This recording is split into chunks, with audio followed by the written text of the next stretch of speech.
who are joining us on YouTube.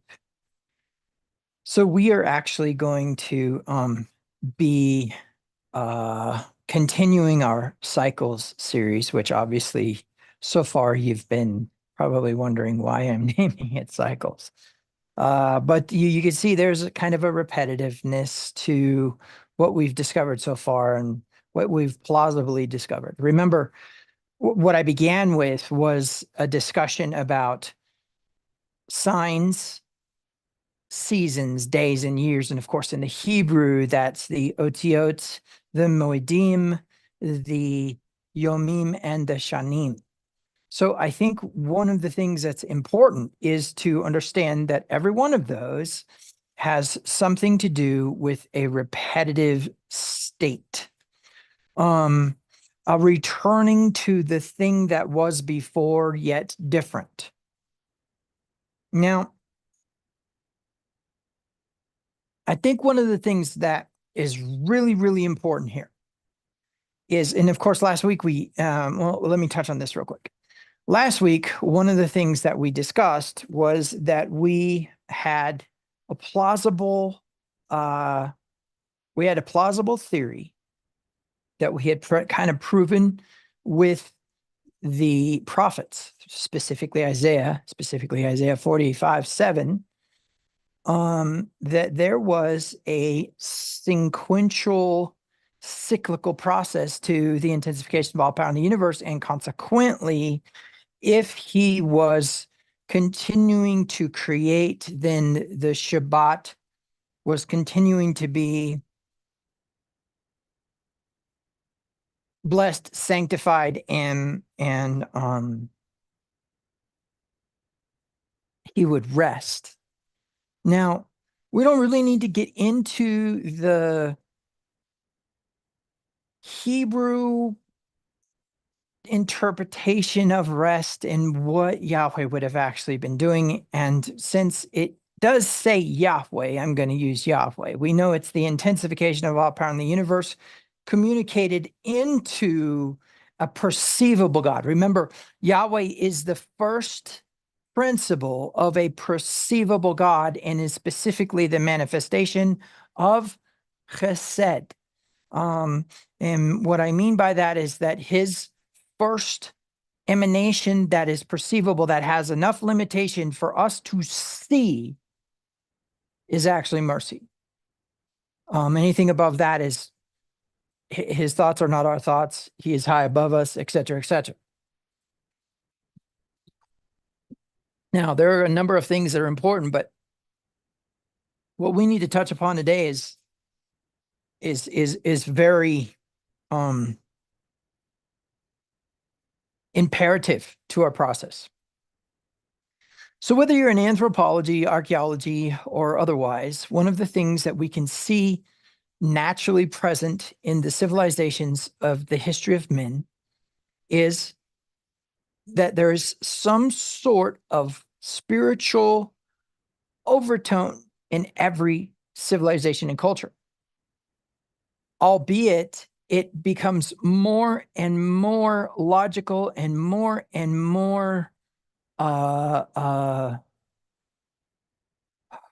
objective as civilization advances, because we lose touch with the reality of spirituality, of say, people who practice magic, people who practice spiritualism, people who practice other forms of religion. Over time seems to progress more and more towards the logic and the material world. Now, I've argued in times past, and of course, there's plenty of books out there, and I think even the Zohar touches upon the idea that the world of formation is not our physical realm, but instead is the emanation of our physical realm. I disagree, and I argue that the world of formation is the place where height, width, depth, time occurs, where humans are at their lowest frequency and solidity of vibration. But that nonetheless does not take away from the fact there are things that have distinguished us from even other sapiens. And I think it's important because when we start to get into the spiritual discussion, when we start to get to the supernatural discussion, one of the things that we imperatively have to ask is, are we just the physiology and the biology of our existence? And unfortunately, the answer falls in a realm of skepticism that, if put in the right light, completely dismisses the myth of the supernatural, the spiritual, religion itself. For a moment, I just want to take a really quick look at the etymological dictionary and take a look at the word religion. So I'm just going to type that in really quick, and then I will share it with you.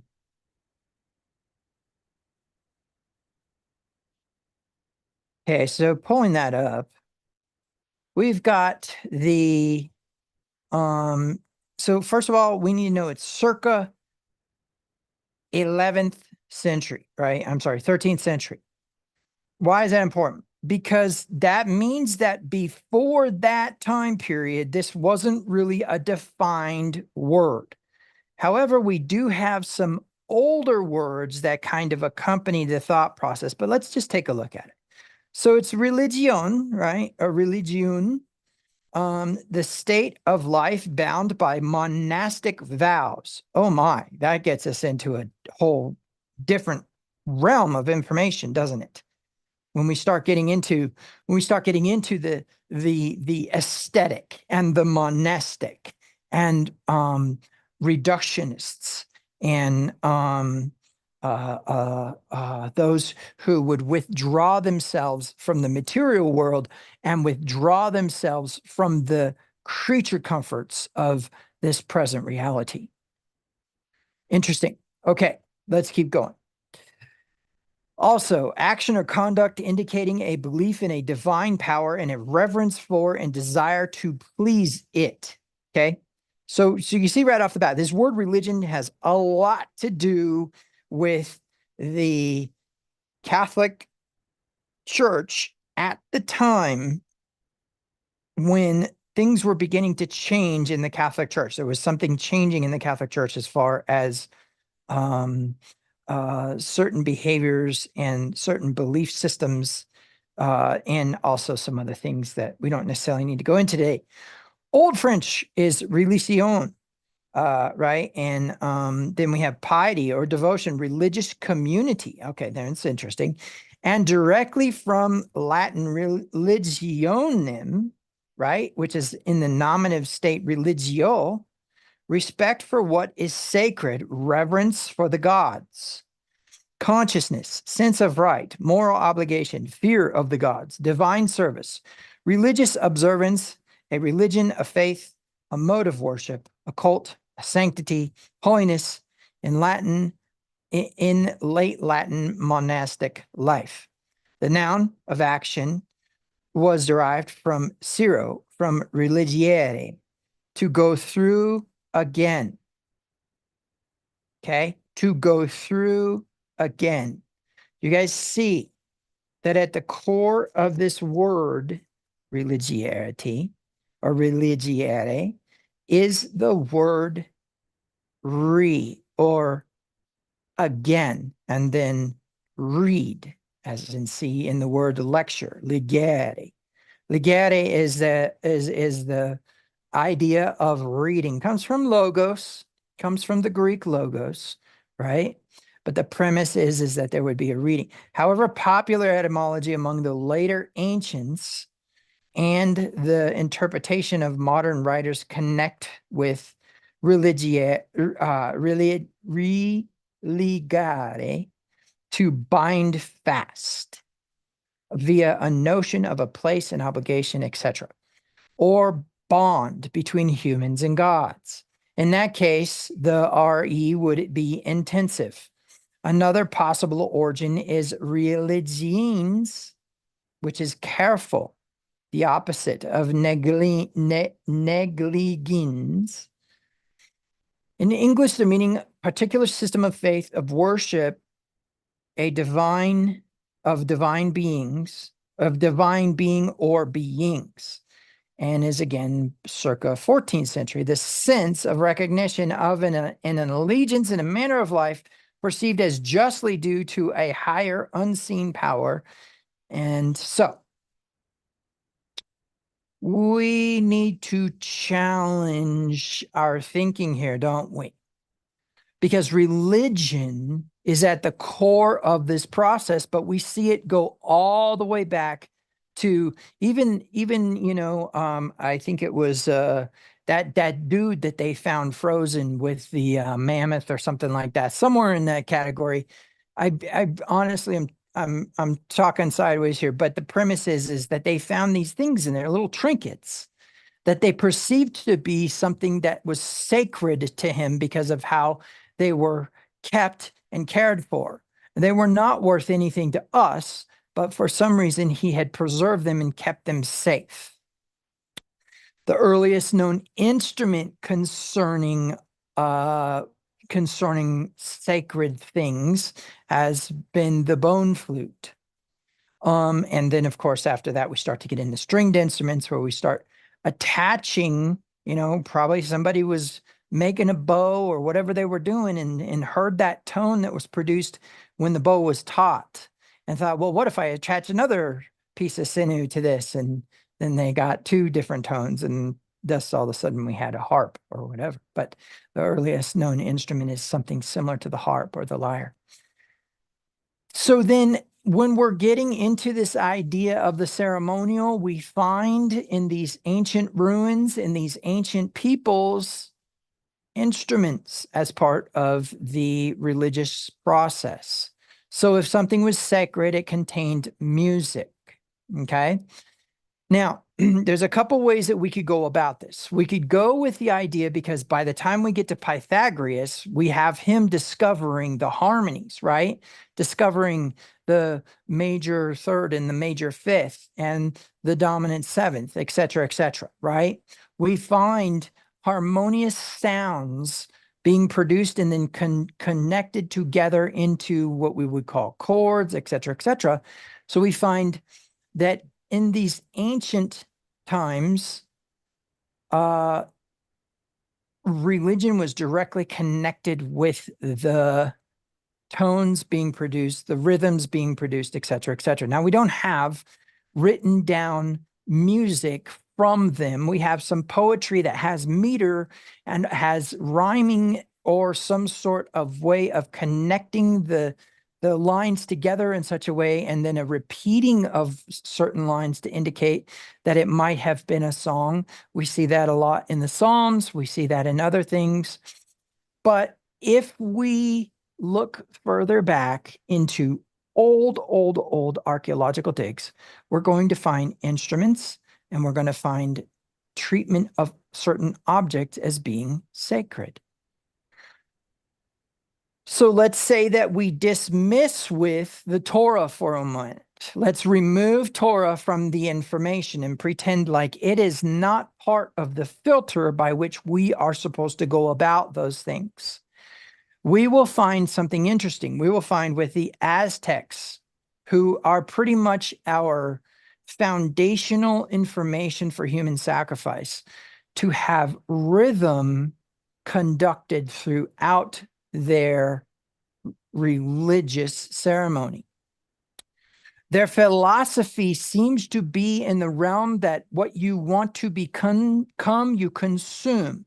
And so they would cut out the heart and eat the heart while the person was still alive, believing that that was the freshest version of the heart. Now, I know that that sounds disturbing to you, Western Social Democratic group, but what you really need to get your mind wrapped around is that they had very specific things that they practiced based upon what they believed to be right, justifiable, let's say. Again, leaving the Torah out of there, we find people consuming blood, consuming body parts, organs, etc., but then we find a ceremonial element, very important items present at an altar when the archaeologists dig it up. And it's interesting because it spans across civilizations, Asia to Proto-Indo-European language cultures, to South American cultures, that there were items present that didn't make sense, that didn't have any significance to the mechanical process of the religious ceremony. Yes, there were instruments present. That's a given. They found drum skins. They found flutes. But it's very important to understand that there were other things that they would find. They would find symbols carved on the altars. They would find objects that had no meaning to them. A certain kind of rock that ended up being a certain mineral that was present at these ceremonies. Well, in the process of everything, of course, that information flowing through an objective Western social democratic hedonistic lifestyle practicer is not going to appreciate the fact that those things were there.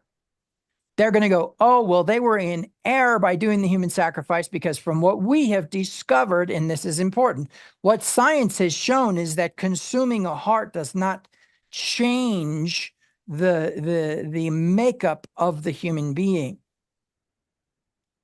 Although Torah is abundantly clear that you shall not consume blood, because why? Because the life is in the blood? No, the nefesh, the soul. Let me recap for you. Therefore, the Lord God formed out of the dust, or not therefore, and the Lord God formed out of the dust of the ground Adam, and he blew into his nostrils the breath of life, and he became a living being. No, that's not quite what it says. What it says is he formed Adam out of the dust of the ground, breathed into his nostrils the neshama, right? The neshama, which we've talked about in the past, right? Root word contains the word name, contains the place of the winds, contains heaven, etc., etc. So neshama is a very, very mysterious word. But then we have what? Nefesh chai. 3 levels of the soul present in just that single verse. There's 5 levels of the soul. But having said that, when we go into this, it is important for you to understand that when you consume blood, you are consuming a soul. Now, there are certain conspiracies that indicate that that's still practiced today because of that very fact. Now, having said that, I think it is very, very important then that if you are able to consume a heart, you are consuming the core of the blood flow, and therefore there is something spiritually connected to that process, which causes archaeology and anthropology to unfortunately have to take a seat. But that's mythos, right? That's not our logos. That's not logical. It doesn't make sense. It doesn't match up with science. That is until we get into the double slits experiment, or we get into other things like quantum distancing, where an atom is just as far out as Pluto is from the sun. That there is a connection between the spacing at the atomic level and the spacing at the macrocosmic level. Now, why is this so important? Well, because if these ancients, although in violation of Torah, which is a common thing even today, i.e. Christmas, but the premise is that what? These ancient practices had some sort of understanding of certain things that had to be present for certain purposes. Okay? Now, When you observe people who are serving the kingdom of darkness and who are observing rituals passed down from generation to generation to generation, we find the same process present. Now, I've already talked to you about where that power comes from. However, it is very important to understand that it seems as though there is something amiss. Love that word, amiss. It's actually circa 15th century, and it literally has something to do with archery. In other words, when you don't hit the mark, you have shot amiss, right? So at any rate, so the premise is that there's something amiss. Something's not calculating here, because we have the practitioners of the dark arts, we have practitioners of ancient times doing certain things, and then all of a sudden we have this religion who has completely divested themselves of these processes. Now, the reason why that is important is because what if that was done intentionally, and what if the reason why the dark arts survived those rituals and those symbols and those ways of doing things, and the ancient arts survived those, is because they were not part of the enclave of Christian leadership. There's a reason why this is so important, and it's in its simplicity. The first thing is that it seems as though when there are certain things practiced, certain things are supposed to be present. There are foundational elements that correspond with the divine, foundational elements that correspond with the supernatural, foundational elements that correspond with the connection between the divine and the human. Now, there's a couple things that I think are very important. The first one is that the intensification of all power in the universe did not just light you up like a battery and let you walk around till your battery runs out. There is a constant upload of energy that keeps you alive. And at any given second, that can be taken away. And at that moment, you will not exist anymore. You will not be a part of this realm anyways. And you will definitely not necessarily be a part of the other realms, depending on what level that energy is pulled away from you. So I think the next thing that we need to get into is the idea of what is the importance of ceremony. Okay. So let's first talk about reductionism. Reductionism has two facets to it. The first is to find the simplest explanation for something, for the existence of something. For example, human beings as a core process actually are entropy engines. We're heat engines that are running out of heat, and when we completely run out of heat, we die. Simple as that. Literally, we have within us a viscosity in our blood based upon our hydration, but also upon certain platelets in the blood that cause the blood to heat the body. The circulation of that blood keeps the body at a nice, clean, monitored temperature. And only when there is a different circulation does that change. When circulation is cut off, the body cools. When circulation is increased, the body heats. The body heats in order to kill certain organisms that can't survive at that temperature. In other words, a fever, right? We know that a fever is a natural order process that everybody tries to interfere with because they do not believe they're supposed to have it. But again, your body is perfect. Your body is in a constant state of trying to maintain things. And if it is given the impression that it needs to hurt something, and it needs to hurt something in order and do something uncomfortable to you in order to deal with that something, it will. Absolutely, it will.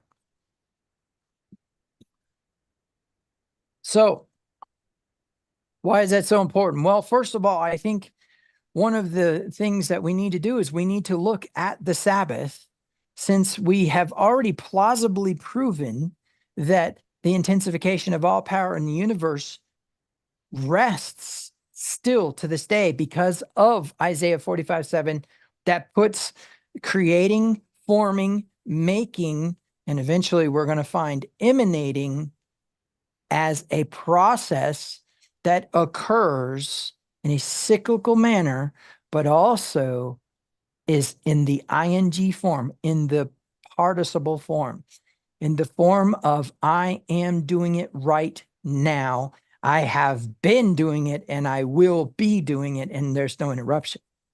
Okay? So if that's true and the cyclical process of the first 7 days was to rest, then there is another 7 days in which there is another rest, and another 7 days in which there is another rest. And if you get through the entire feast day cycle and or what we would call the Torah cycle, we will find an entire 365.24 days it takes to get around the sun, or for you flat earthers, to get through the rotation and movements of the luminaries. But the premise is, regardless of how all those movements occur, we get 365.24 rotations. Now, I think that it's very important that those rotations are understood, because the Earth itself is somehow in a state of movement or flux, or at least the sky itself is in somehow a state of movement or flux. I think it's very important that when we understand that, then we realize that there's a cyclical process of 1 full year, which is 12 moons, 13 sometimes. In fact, at one point in time, it was probably 13 all the way through, and there's something to do with 13 in frequencies that we have a need to better understand. When we start to get into the Julian calendar or the Gregorian calendar, both based upon a pagan process, we find ourselves very much removed from the reality of our solar system and its processes. When we start to have to be governed by a clock in some way of identifying exactly when midnight is, in order to identify the beginning of a day, which is a violation of your filter, which is Torah, we start to ask the questions, why? What was going on during that time? Now, by the time we get into first century Judaism, we have the watches. Were those watches calculated the same way they are now? Or I'm sorry, the same way they were then, as opposed to, say, when the Israelites were in the wilderness? Well, I think the more important question is, how did the Roman clock and calendar pertain to the Jews in Jerusalem and their actions, choices, and operation? And we find it didn't. But having said that, the Roman day began at midnight because of the process of when to perform rituals. Had nothing to do with watches, had nothing to do with guard shifts, all that stuff that you think are the reasons for the beginning of midnight as the identifiable beginning of the day are inaccurate. You need to look more in the realm of when something is the darkest and what that purpose would pertain to and what they believe that they needed to do. And I can tell you, it's very similar to why we say, God bless you when you sneeze.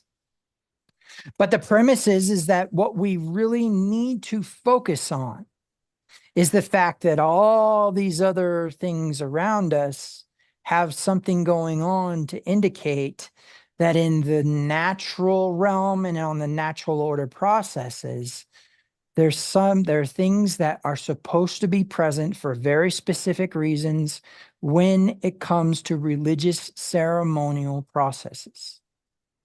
Now, having said that, I think it's very important to realize that when I say that I believe that the human being is perfect and that the human being actually has the ability, actually has the tendency to lean towards the higher spiritual things, even when they don't understand them, I can promise you one of the things that I can find at every single archaeological dig, and then one of the things that I can find at every single anthropological study of civilization, all the way back to who knows when, is ceremony. And that ceremony has certain elements that are present regardless of culture and regardless of belief. Monotheistic, polytheistic, atheistic practices all contain something. And that's some intrigue when we start to get into the atheistic, isn't it? When we start to get into the idea that everything happens by chance and that it has some very specific universal laws to govern it, but they're not universal laws placed by any particular being, but by a natural process that eventually becomes laws or orders of process. Remember, I said, let's get into reductionism. Let's reduce the human down to a heat engine. Let's reduce the human down to a series of logic connections, logic gates. Let's reduce the human down to its simplest instincts. Let's remove all of the ceremony, all of the law, all of the Torah, all of anything except the ethos of the person who has the ethos. In other words, what's right in their own brain logically, because X connects to Y. And because of that fact, X connects to Y, we're going to believe that that is a path and a direction. But isn't it interesting that regardless of whether there is a belief in the supernatural, we need to redefine that word soon, but there is a belief in the supernatural, and then also there's an element of some sort of quote unquote faith or an ideal of leaning upon or depending upon that thing, even in the heart of an atheist, is a sensibility of trying to make sense of their world in terms of ceremony. You say, how is that possible? Well, have you ever had somebody who did not believe in God listen to music and feel more peaceful than when they didn't listen to the music? Now, we will soon find that there is a direct connection between the music and the divine. And so technically the atheist is tapping into something supernatural, even though they don't know that they are. Okay, so I think I have definitely drummed into your head that ceremony contains music and symbols and some sort of action. And that action is the reflection of some sort of faith. The high priest of the Aztecs, who cut open the human and consumed the heart, was doing so to be elevated to a different plane of existence as a result of an enhancement of their soul. That's faith. That's a belief that something supernatural happens as a result of doing. Now let's talk about a very different kind of reductionism. Let's talk about a religious reductionism. This is the concept that comes out of the Council of Nicaea. This is the concept that comes out of the Apostles' Creed. This is a concept that comes out of the Westminster Confession or the other confessions that are out there. The Greek Orthodox dogma, the Catholic dogma, the Protestant dogma. Oh, let's take it a different direction. How about the Druidic Celtic magicians and their dogma? No matter where we go or what we do, there is a reductionist mentality when it comes to doing the minimum of what you have to do. In my household, there are people who, when they're given an instruction, they don't think about the idea of making a situation better than they found it. They go and they do the minimum requirement that would be needed to be met in their brain in order to believe that they have actually accomplished the task. So if I say, can you please go clean the kitchen? That would pertain to what they believe is right in their eyes as a standard on what clean is. And I'm sure that if we allowed the National Institute of Health or some other group to come in with their little Q-tips and their little test strips, We would be very disturbed by the standard by which those household members cleaned the kitchen. But the premise is that regardless, there is a reductionist mentality within the human that does the bare minimum of what is required in order for something to be accomplished, to be right in their eyes.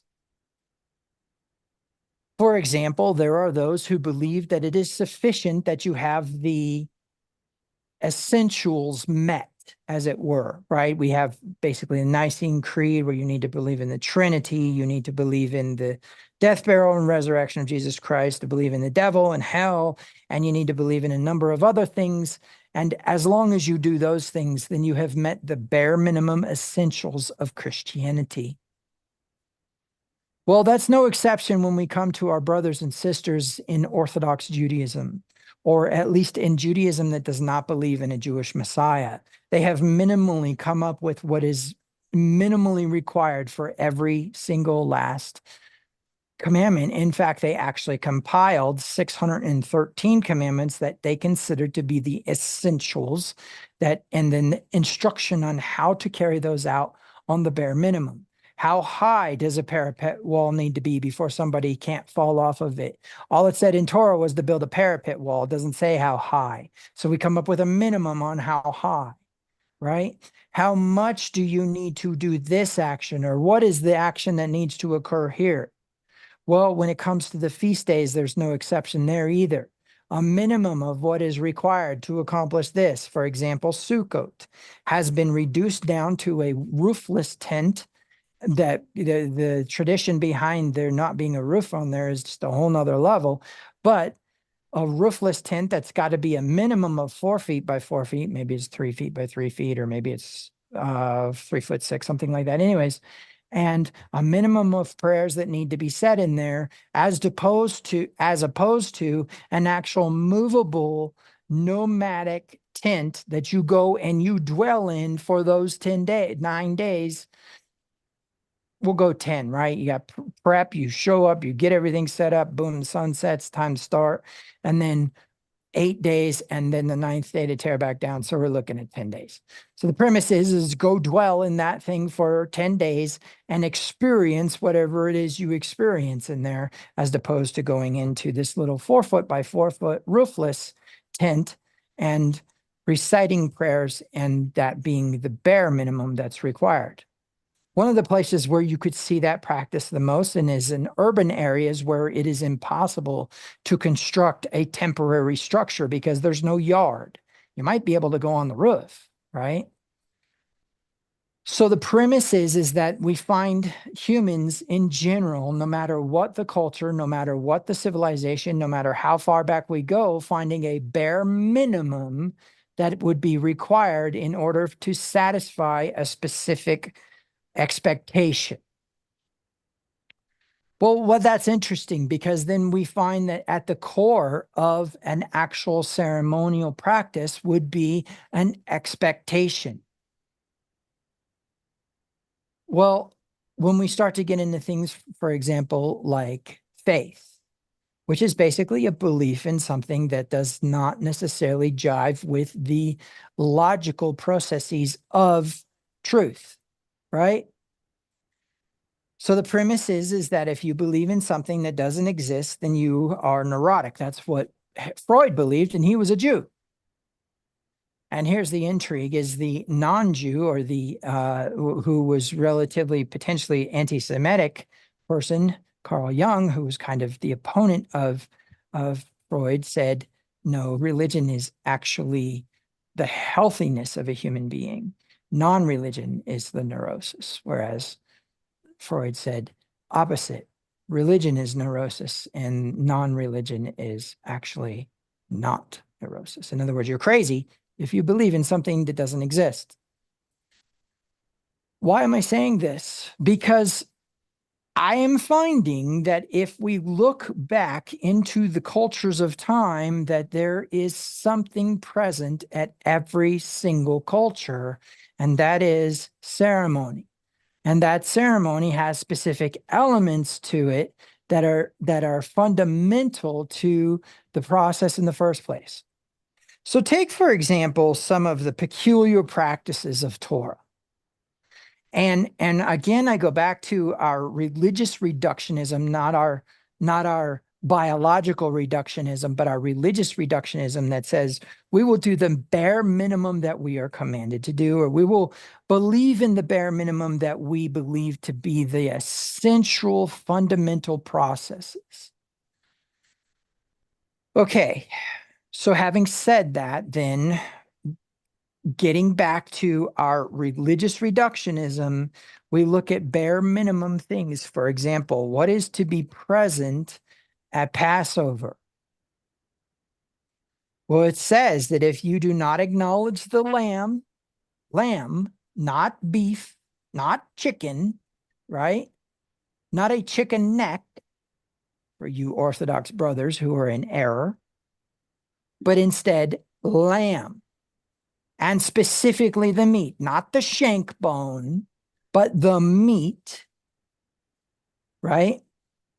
That would be consumed between twilights, that acknowledging that, and the bitter herbs, that's open for interpretation, isn't it?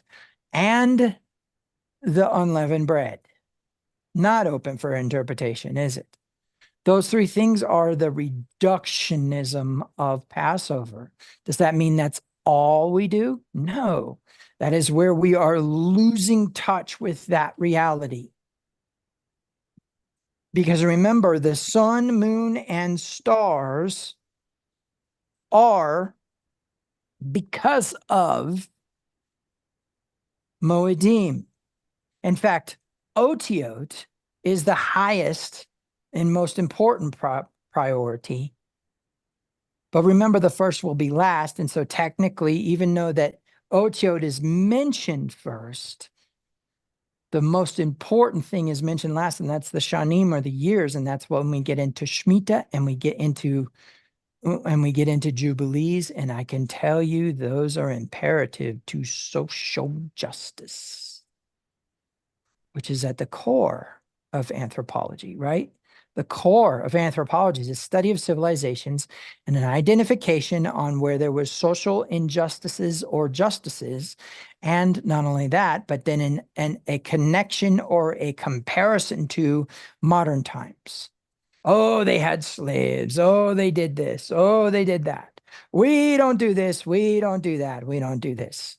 When clearly there is a connection between the valley of Hinnom, the statue of Molech, and the practices of orphaning an unborn child.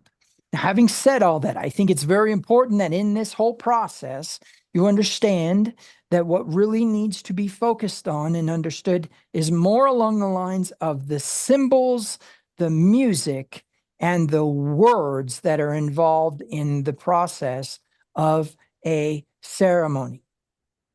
Why? Because we have the intensification of all power in the universe resting on the seventh day, and then we have the intensification of all power in the universe stuffed into a human being coming in on the seventh day and saying that day was made for Adam, not Adam for it. In other words, the cyclical processes are important. But if they're made for Adam, and there are certain things commanded to occur in those processes of those feast days, Moedim, of those signs, of those seasons, of those years, and of those days, etc., we need to probably conclude that there's some things need to change in our actions. For example, why lamb? Why not beef? And don't get me wrong, because there is definitely a sacrificial process of beef in the commandment for the Passover in Deuteronomy when it talks about the three prescribed feasts. One bull, one ram, and like a fifth of a hin of flour and olive oil or something like that. Anyways, point being is that when we are working with ceremony, There is going to be a reductionist attitude towards it. That needs to change. When I began this journey of After His Heart Ministries, obviously there was a number of things that I needed to really kind of get my mind wrapped around. And that was, what did the divine allow and what did the divine disallow and why? So I will share with you the journey that when we began this ministry in a church here in the city that we would locally go to. There was no YouTube broadcast. There was no Zoom broadcast. There was no recording. If you showed up, you got the message. If you didn't, life goes on. And that was my attitude. Come eat with this. If you enjoy what you're consuming, come again and enjoy. If not, go away. I don't care. Because this food is only for them who are hungry for it.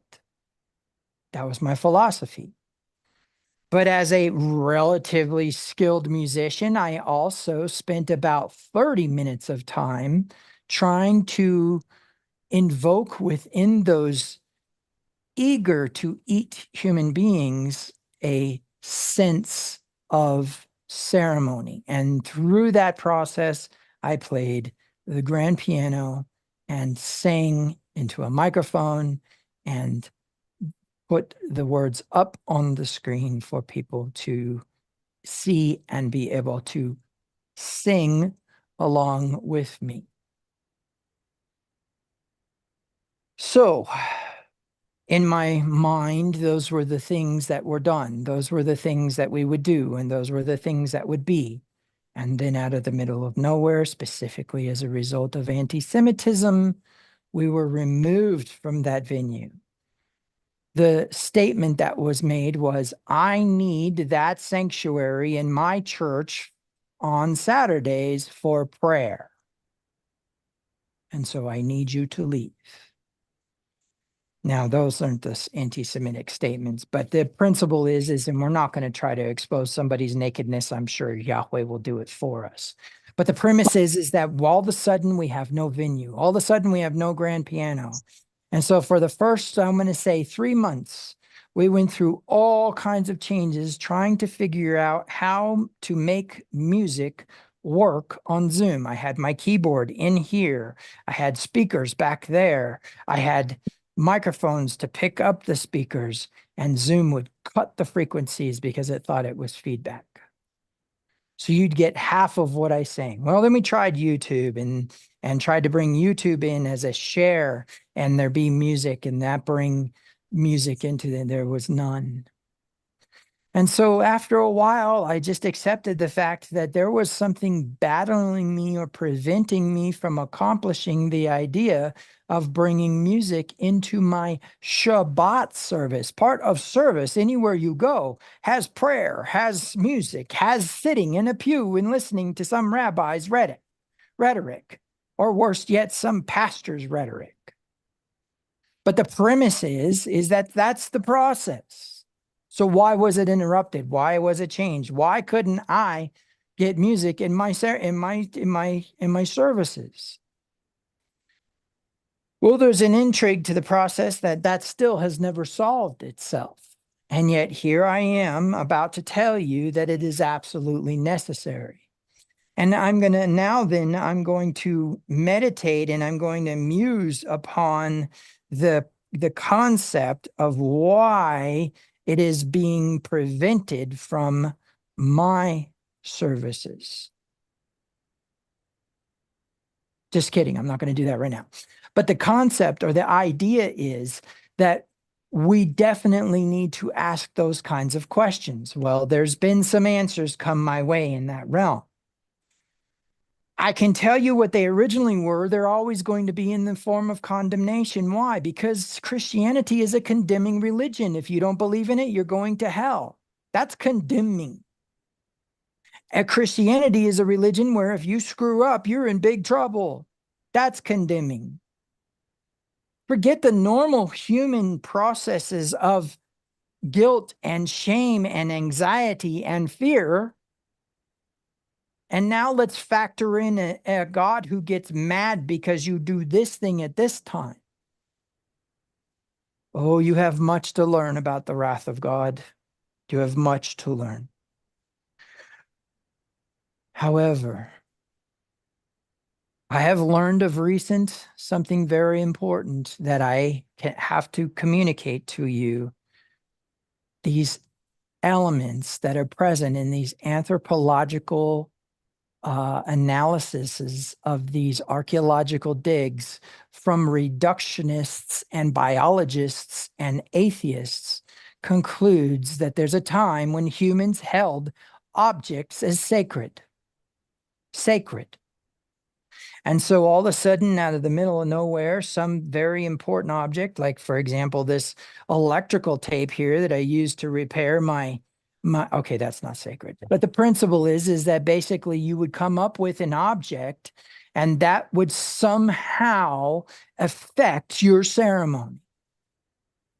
Now, I propose to you that if there is a supernatural, albeit Torah violation, but a supernatural process in eating a heart, then we should probably look at the symbols that are also present, because it was believed, at least by them, for some reason, that they were important objects.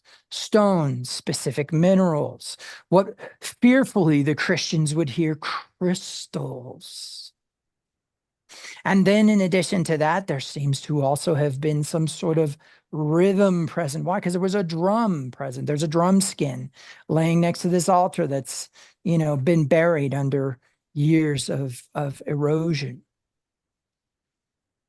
So I think as we get into the concept of this, we need to start kind of maybe identifying or making a list of things.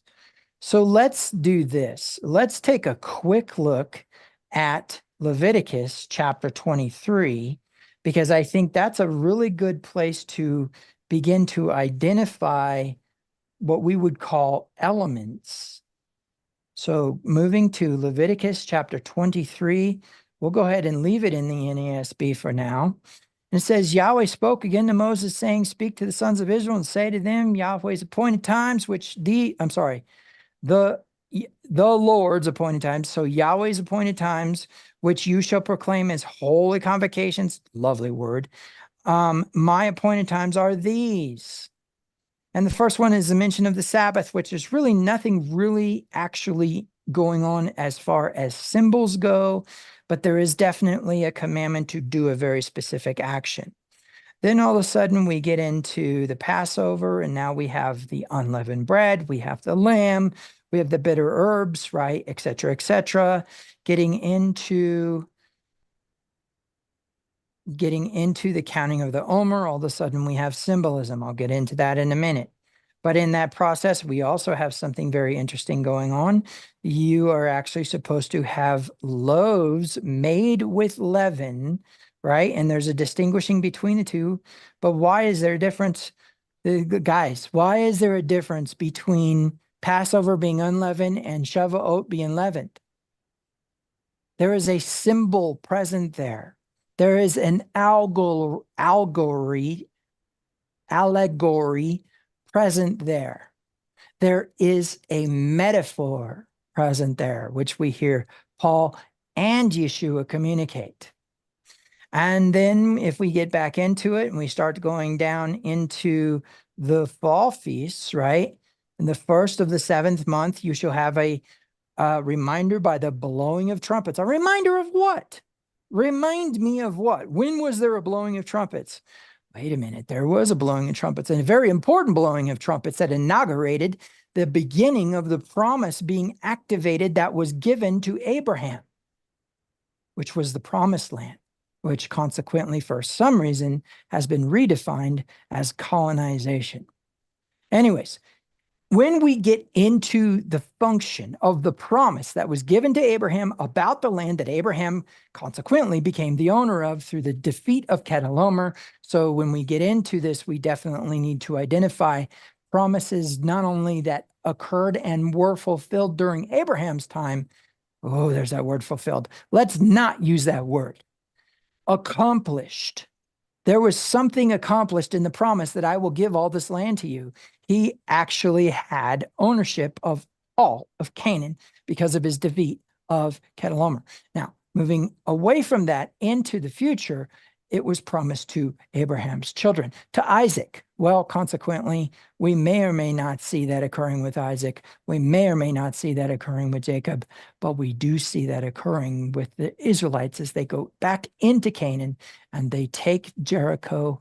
And the way they take Jericho is with trumpets. Now, we could get into the allegorical story or information of the trumpets having something to do with the bride. Amen.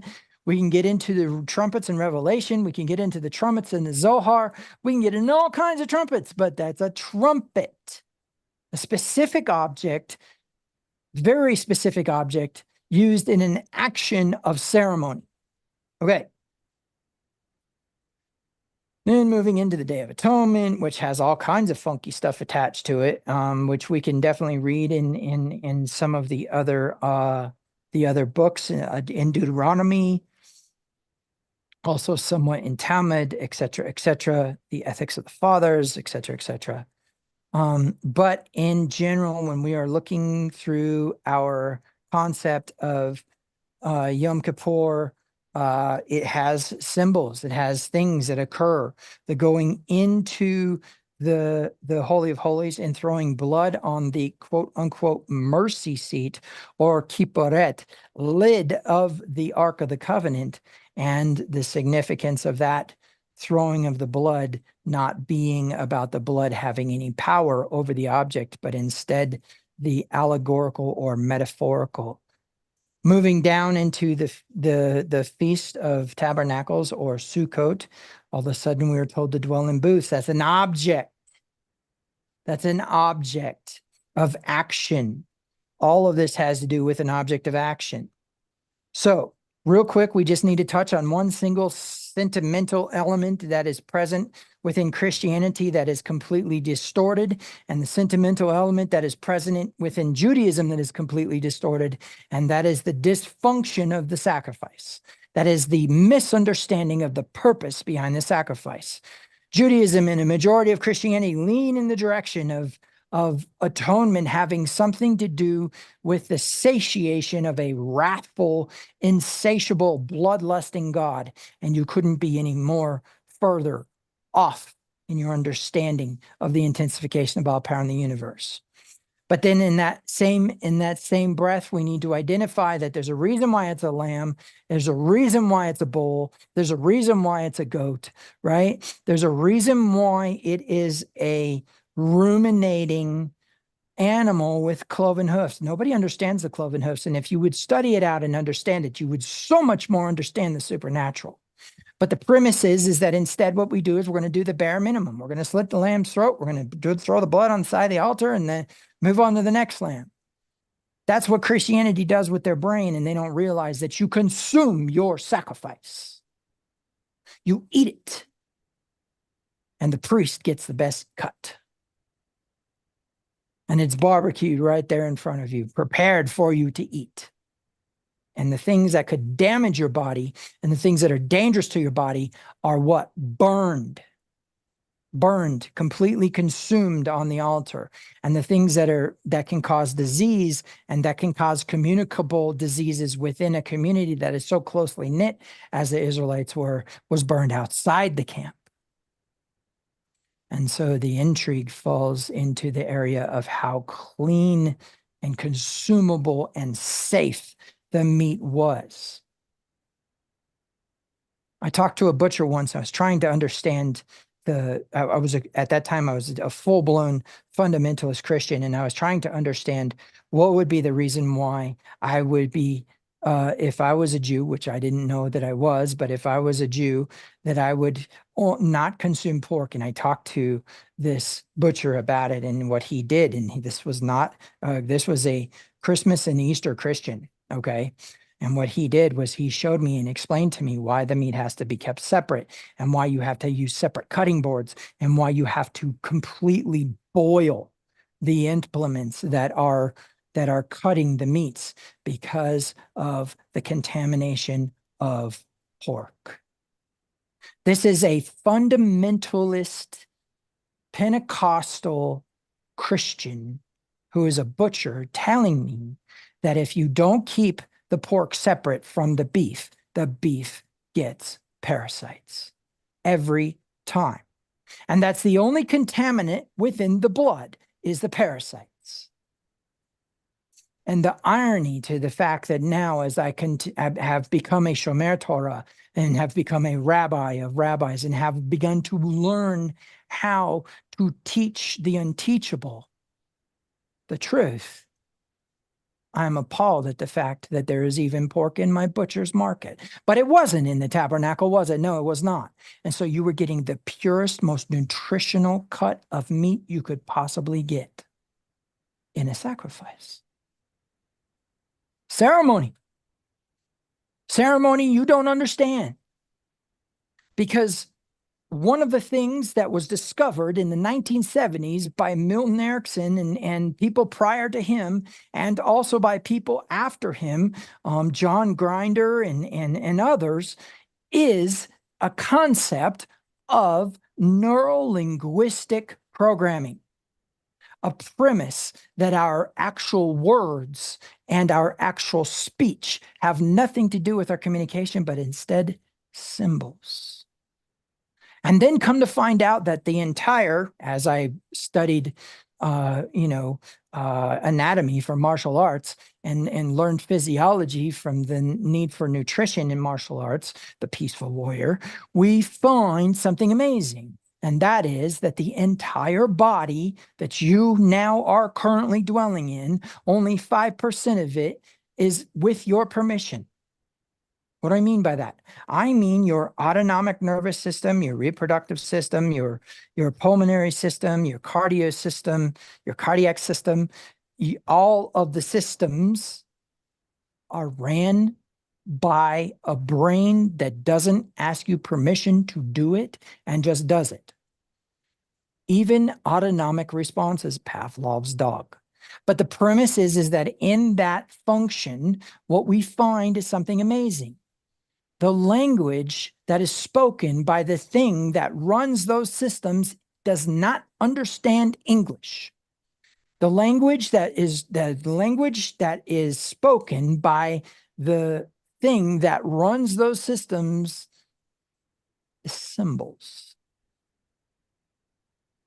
Now, there's an irony to the fact that if one of those systems fails, it's the result of that thing not being able to properly communicate to those systems, and that thing being the subconscious or the unconscious state, as we'll call it. You call it whatever you want. The premise is that you don't think about breathing. You just breathe. But if your pulmonary system stops working, it's the result of the fact that there is somehow some connection between that brain that runs that system and that system itself, and a breakdown in communication in a language that is not spoken in English. It's spoken in a language that's not Russian, it's not German, it's not Chinese, it's none of those. It's spoken in symbols.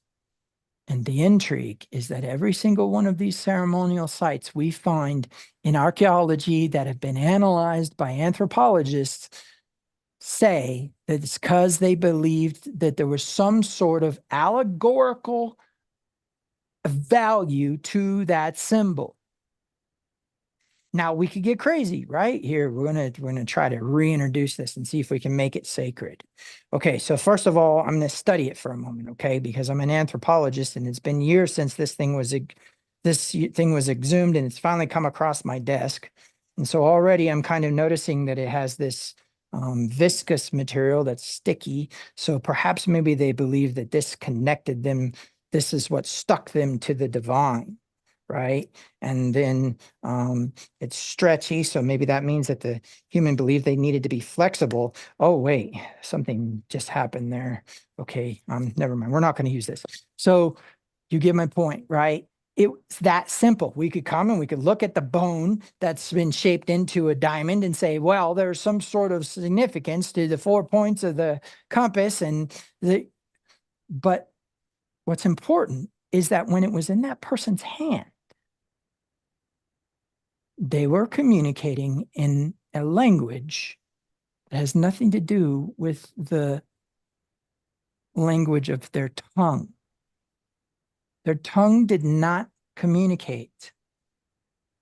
Their symbol did. Who was their symbol communicating to? Because they believed that an action accompanied with this symbol and music somehow functioned as a connection to an otherworldly process. Whoa.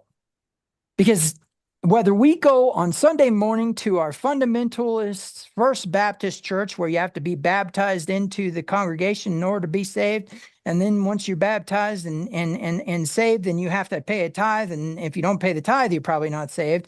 But the premise is that I'm going to sit in that pew and look at that symbol up on the wall, whether it be 3 and probably 3 crosses, and then understand that some significant way, me sitting in this pew, looking at those crosses, singing these songs and listening to that preacher equate to a religious ceremony that content my heart to be connected to my God.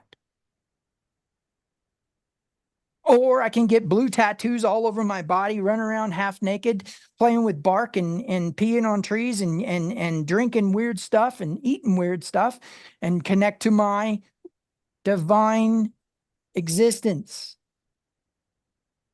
So whether you look to the Westminster Abbey for your information about religion, or whether you look to the Druidic tree circle, we find symbols, music, and objects. I'm sorry, symbols, music, and actions. Certain actions that are performed. Oftentimes we have fire. You go into the Catholic Church and the first thing you find is a bunch of rows of candles. You can light that candle in the memory of the thing, or in memory of the person who is currently residing in purgatory, and hope that you can say a prayer and pull them out of purgatory. Which is faith. Why? Because you can't see purgatory. You can't see the unseen realm, but you believe it. And so you use the symbol of fire and the action of lighting the candle, and all the Christians go, oh, it's witchcraft. But you don't realize that all that's really contained in every single last one of these ceremonies, whether it be done by the dark side, or whether it be done by the light side, or whether it be done by the unbelieving side, all contain symbols, actions, and music. Somebody will come into Central Park and they will begin to dance and flow and move around and have their pretty ballet things going on and their funky little scarves and weird stuff hanging down so it flows with their movement, and they're doing interpretive dance of their emotions. Ceremony. And here's the intrigue. Ceremony is at the core of a belief that you're accomplishing the bare minimum for your connection to the supernatural. When you walk through downtown handing out tracts telling people they're sinning because they got this kind of dress on, or because they're coming out of this bar, or whatever God knows you're getting yourself into at that point in time, you have what? Tried to convince them of something that has to do with their existence with the divine and their connection to the supernatural realm and all of their processes. But the intrigue is that in all of that, you're doing an action using a symbol and trying to what? Activate the supernatural. A belief that maybe you could convince one to what? Be saved, right? From hell. But the intrigue is that that person's refusal or disavowalment or lack of acknowledging also is ceremony. Symbols are definitely powerful. If I was to put up on the board behind me the swastika and preach a message, I can tell you there would be an outcry from the Jewish community, even though that I'm Jewish. But the irony is the fact that that's actually the forearms of Brahma and is a protective symbol, and it's why Hitler used it. A protective symbol being used by a world leader with the intention of believing that it would cause him to have success. Swastika predates Hitler by a long time. So when we talk about that, what? People are offended by that symbol, and yet it is a protection symbol. Somebody along the lines believed that if they wrote that upon their ceremonial site or carried it on a talisman on their body, that they would somehow be safe from the influence or thereby possibly the malevolence of another human being, but the influence of the supernatural that tends towards the dark side of things. Well, that's a shock, because that is such a dark symbol now that if I ever found it anywhere in my premises or anywhere in my proximity, I would be concerned that there were dark things afoot. But this is just an example of the use of a symbol and the process of an action with a belief and a bare minimum being performed in order to accomplish a supernatural connection to divine intervention or action. Somebody goes to pray, so they're going to be sitting, in the middle of a cafeteria in a mall and begin praying a very sacred prayer, right? No. For some reason, they have to go find some quiet space in the back of their house, in some closet or some other thing, and somehow that alters the condition of the prayer. First of all, what a load of hogwash, but why is that true? And then we get into the question is if this druid over here who's eating some bark of some tree and starting to see visions, and this Native American over here is eating the bark of some cactus and seeing visions, and this Christian over here is eating the bark of some okay, no, let's leave that alone. So the premise is that basically what we have is we have across cultures practices in which there is an ecstatic state, in which there is a vision, and oftentimes those visions seem to be connected to future events that at that time you didn't know occurred until they occurred. I had that happen with the Boston Marathon bombing, where I dreamt about that bombing right before it happened. Told it to my friend. The next thing I turn around, he doesn't want to talk to me anymore because I predicted the bombing. Did I predict the bombing? No. Somehow information was being communicated to me, and that communication had something to do with a connection to the person who was going to do the thing. So when we are working with ceremony and sacredness, something interesting happens. All of a sudden, we try to place value on things. Now, I've tried twice to place value on this, and I just don't feel like it's successful. But I'll bet you if it had some significance to my spiritual journey, I would have electrical tape on my altar. You say, well, what are you talking about an altar? Well, what is it when you set up a group of photographs on, say, your desk, right? When you sit down at your desk and you're doing your work and there's the pleasant family right there next to you, why did you set up those photographs? For remembrance. Well, that's intriguing because it actually says, remember the Sabbath day to keep it holy. So we know that remembering plays a role in our actions of ceremony. We need to remember something. We need to recall something, which equates to a frame of reference, which takes us back to our neurolinguistic programming, which takes us back to the way our brains work that has something to do with the supernatural and symbolism. In other words, we come full circle. There's symbols on your desk, and those symbols represent something because that is your ceremonial altar. You say, this is sounding a little bit off. Well, what happens when you take and you have your grandfather's buck knife and his pocket watch and maybe his purple heart all set up in a corner on some jewelry table to remember your grandfather? That's a ceremony for the dead. And so there's an intrigue to the fact that us humans are wrought with ceremony. The Torah comes along and says, you know what? Look, you can't cut out somebody's heart and eat it. It's a no, just bad. Don't do that. Bad human. This is what you need to do. You need to go out into the field and you need to cut some barley and you need to look at it and see if it's harvestable. If it is, then guess what? You start counting the months. As you count the months, let's go ahead and let's get started with the barley harvest. Let's make sure that we remember where that came from. It did not come from Baal, right? It didn't come from a fertility god. It didn't come from the thunder god. It came from the intensification of all power in the universe, stuffed into mercy, and then eventually stuffed into a human being, which consequently we don't know about, even though he was slain from the foundations of earth, which retroactively attached righteousness to every single last human being. He made him who knew no sin to become sin for us, that we might become the righteousness of God. That guy is who gives us that food. And we acknowledge that by what? Consuming it.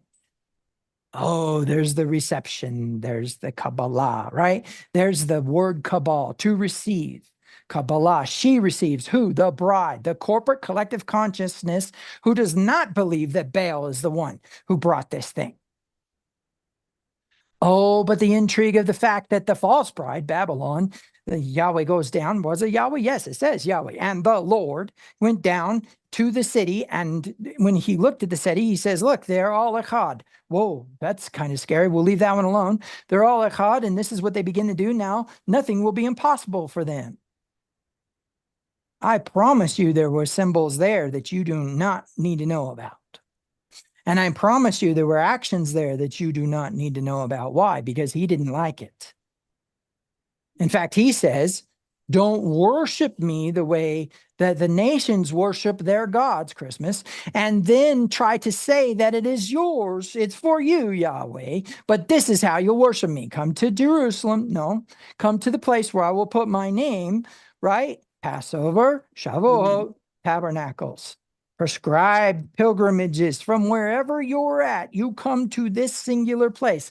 Oh, and by the way, when the nations begin to come there, because they finally figure out the Torah is actually a force of benefit and not some heavy-duty burden to carry that Christ got rid of, all of a sudden, they will begin to celebrate or honor the Feast of Tabernacles, and those who do not reign will not fall on their land. Why? Because the rain did not come from Baal, and the rain did not come from Microsoft's cloud seeding, and the rain did not come from some obscure condensation process, but came from the storehouses of Hashamayim. Came from the will of the intensification of all power in the universe, probably stuffed into a human being, maybe you and I, somebody who prayed for rain, but acknowledged the Feast of Tabernacles at the same time. There was an intrigue to the fact that as we sat and did the water ceremony during Sukkot, and we did the mikvah ceremony, and we did the cleansing of the heart and the dumping out of the water, that within days, rain poured upon the land. It was lovely to at least pretend like that was my fault. So in that process, I think it is very important that you realize that if you are given a symbol, a trumpet, a lamb, the lulav, right? The four species, a time of day, a time of the month, ladies, a time of the year, a time of the Shemitah, a time of the Yovel. That's the 7-year and the 50-year count. A sign in the heavens that it is a part of your ceremony. It is part of your acknowledgement. There's symbols present in the book of Revelation that if it was properly read, you would understand to be bridal elements. There are symbols present in the book of Revelation that if properly read would help you understand that there is a great divorce coming upon the false bride. There are symbols in the book of Revelation that if they were properly read and you practice correspond to the commandments in the feast days that you have already decided was a good suggestion and decided to replace with what? The finding of the dyed egg, which child gets sacrificed, and then also the fertility practice on the 25th, well, between the 21st and the 27th of December. But invariably identified as the 25th. Symbolism, action, and some form of a melodic, tonal, rhythmic assertion create the ceremony of your reality. How many of you have the angry music playlist to accentuate your emotional attachment to something?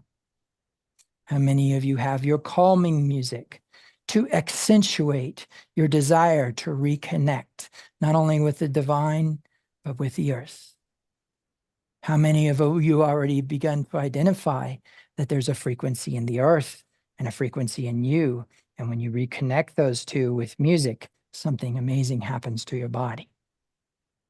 How many of you don't realize that when you're thumping on the table during a board meeting, it's because you're trying to create ceremony. You're trying to will the board into action. You don't realize that, do you? You don't realize that music accompanies your ceremony, and your ceremony accompanies your faith, and your faith accompanies your actions, and all those put together somehow, effectively or ineffectively, because of a violation of Torah, asserts your dominion upon the earth. I will remind you that all of the entire universe, the cosmos itself, is conspiring. Yes, it's intelligent. Yes, it's corporate and collective in consciousness, is conspiring on your behalf to be absolutely not and not conditionally obedient to the sons of Adam. We were given dominion, and it is obedient to us regardless of whether we believe we even have that supernatural power. And how much more when we activate? How much more when we activate the ceremonial process? And what does that entail? What do we envision when we practice our ceremonies? What do we desire and wish to will into existence during the practice of our ceremonies?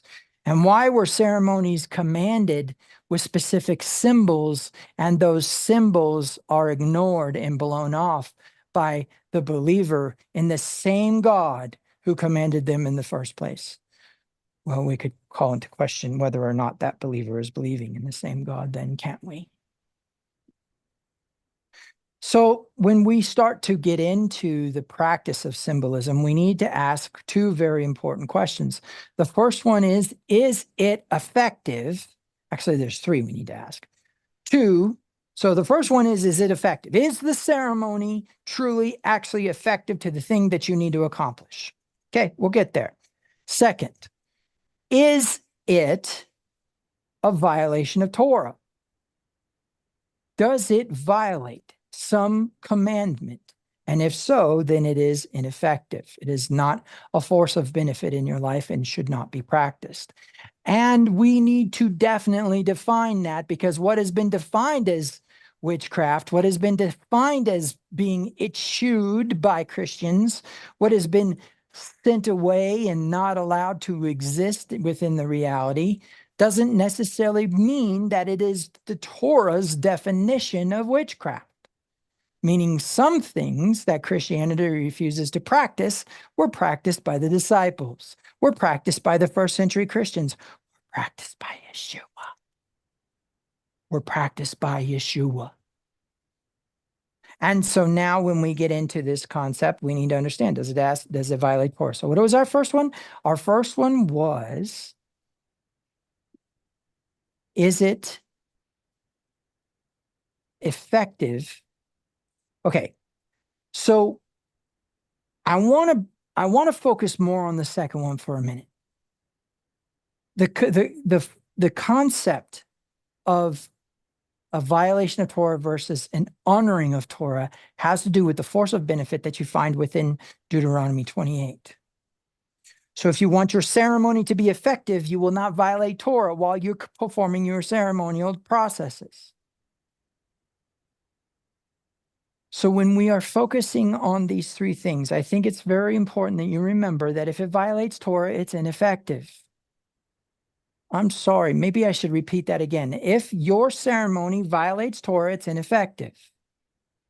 Okay? All right.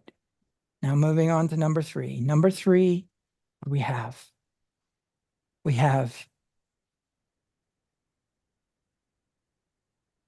you taken it from another practice and tried to reassign it? Why is this not okay? Why is it inappropriate? What is the concept here? The concept here is one of contradiction, of dissonance. Let me explain a little bit how dissonance works. And I know this is probably a very elementary concept of dissonance, but the focus needs to be in the realm of music, or at least tone generation. And perhaps maybe what we really need to do is get into the idea of wave theory. The idea of wave theory is that if there is a wave that is going in one direction and is a frequency and is consistent, and there is another wave going at the opposite direction and is a frequency and consistent, they will zero themselves out. That is the premise or the science behind noise cancellation. You don't know that because the tones that are being played in the ear pods or headphones that causes the noise cancellation are tones that are the complete opposite. So what does it do? It samples the tone that's coming in, it creates a countertone and plays it into your ear so you hear nothing. Well, here's the intrigue. You can also introduce that as a carrier signal. And so within that carrier signal, then you can put your music that you do want to hear in on that. And so the noise cancellation will interfere with the external noise coming in, but will not interfere with the internal noise coming out of the speakers. That's a pretty powerful science. But the premise behind dissonance is cancellation. So for example, if you take wool and you take fine linen and you combine them together, they vibrate at the complete opposite spectrum of frequency of each other and therefore cancel themselves out to zero. And in that process, entrain the body to both frequencies, and therefore the body cancels itself out, which is why you should not wear fine linen and wool together. Whoa, that's a commandment. Oh, force of benefit. But intriguingly, a benefit about energy, a benefit about frequency. Intriguing. When we get into the idea of cymatics, the connection between light and sound and vibration and frequency and energy, then we start to get into this idea of the entrainment of energies upon the body, right? So is it possible then that if you practice something that originally was built upon an intent to do something that violates Torah, then one can argue that if you're doing what's right in your own eyes, you'll be sold like Israel was sold? And perhaps maybe some of the fate of Christianity at this time is based upon their practice of Christmas and Easter instead of Passover and the Feast of Tabernacles. When we talk about cancellation, one of the things we need to think about is, what does it stop? What does it change? What does it alter? What does it entrain? Why is this so important? Because if the intensification of all power in the universe is stopping on a Shabbat to do something, and you're continuing on the Shabbat to do something, guess what you're doing? You're creating a counter frequency. And if there's a counter frequency, then there's a limitation. And you want to know why your prayers are being hindered. Perhaps it's because they're never reaching where they need to reach. You want to know why there are certain things that happen on that day, or happen to you when you have an intent to accomplish something on a day that is not the Shabbat. Then you understand reciprocation at its finest. Tied into the Shabbat, which is the cyclical process of the intensification of all power in the universe and his creating actions that was made for man, not man for it. We have the intrigue of, if you practice something on that day and it violates the commandments of that day, then when you go to practice that thing on a different day, you are hindered. That can be fleshly, that can be your health. Because if you don't rest your body according to the circaheptadian rhythms, if you don't rest your practices, then on a day when you would like to perform those practices, the Sabbath says, no, you already accomplished that this day, you'll have to rest this day. And all of a sudden you got a 1-day bug. Well, and then of course there's the concept or premise that in all of that there is mercy, and we need to honor that. We need to accept that there is a truth to that process, that we do not necessarily need to dwell too much upon that concept, but we need to definitely accept that in the focus of things, there is a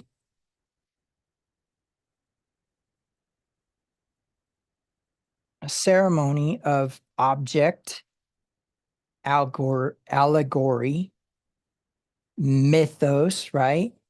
Logic, but then also an imbuing of power upon those things.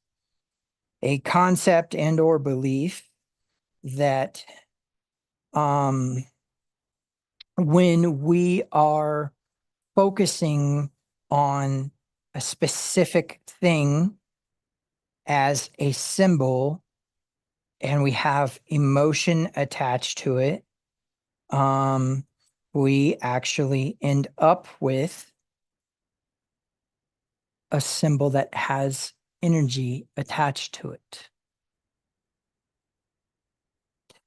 When we're working with prayer per se, like for example, somebody is sick in the hospital and now everybody gets together and prays, what happens? Well, there's two things that happen. Number one is those who are either fearfully or selfishly inclined are not going to assert into the supernatural their dominion and their energy and their corporate collective connection, which means what? They become dissonant waves. Say, what do you mean? I say that if somebody is praying for somebody to get better, and then they say, well, Lord, if it be your will for them to get better, then let them be healed. They are taking the dominion away from themselves, reassigning it to Yahweh, and giving him a choice to choose whether he wants somebody to be better or not. That's not what he commanded us to do. Now, what's interesting is in that process, there needs also to be a concept or a focus on the supernatural being the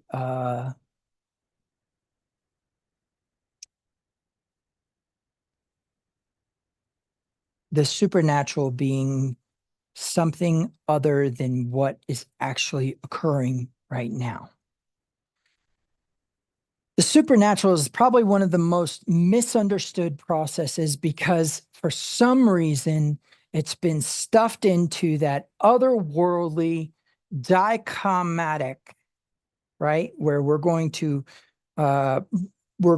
separate humanity out from the intensification of all power in the universe, and we are going to be here and it is going to be here.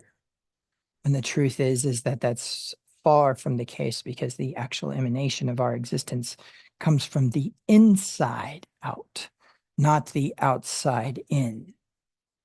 You could see this present in the function and or process that is present when we are working with studying the human zygote. The human zygote has this focus or intensity of what? Cellular multiplying, right? Cellular multiplication. And that cellular multiplication is going to occur in the focus of inside out. Inside out. And so when we're dealing with inside out, we are dealing with the concept of not having a dichotomy out here,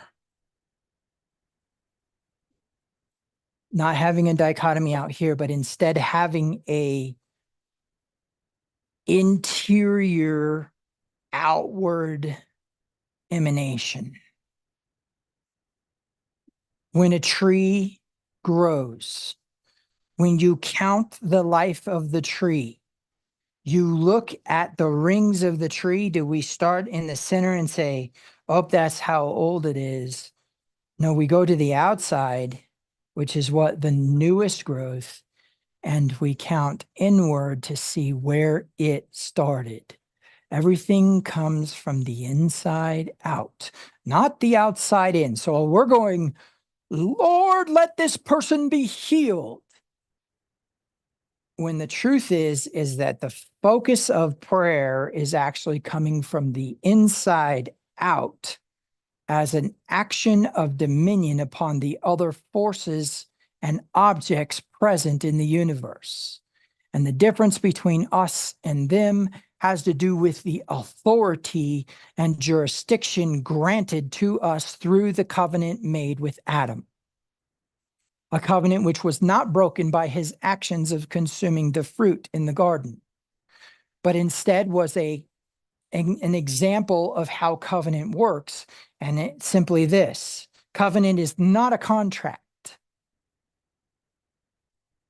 You don't have agreement that I'll do this and you do this, and if you don't do this, then that's a violation, and therefore the contract is canceled. That's why we have modern day Christianity eliminating Torah, because they don't understand it's not a contract. A covenant, you carry out your part of the agreement, regardless of what the other party does. And when you carry out your part of the agreement, regardless of what the other party does, there is no violation of that covenant. But once both parties stop carrying it out, then the consequences of the covenant are activated.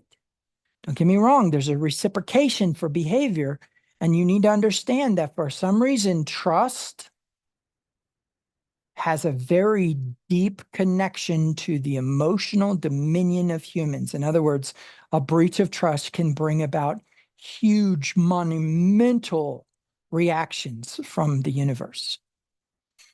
So a violation of a covenant doesn't necessarily cancel the covenant, but a violation of the covenant definitely brings about the reciprocation and consequence of a breach of trust. My point being that Adam eating the fruit doesn't do anything, especially because he made him who knew no sin to become sin for us, that we might become the righteousness of God retroactively through what? The lamb being slain from the foundations of the earth.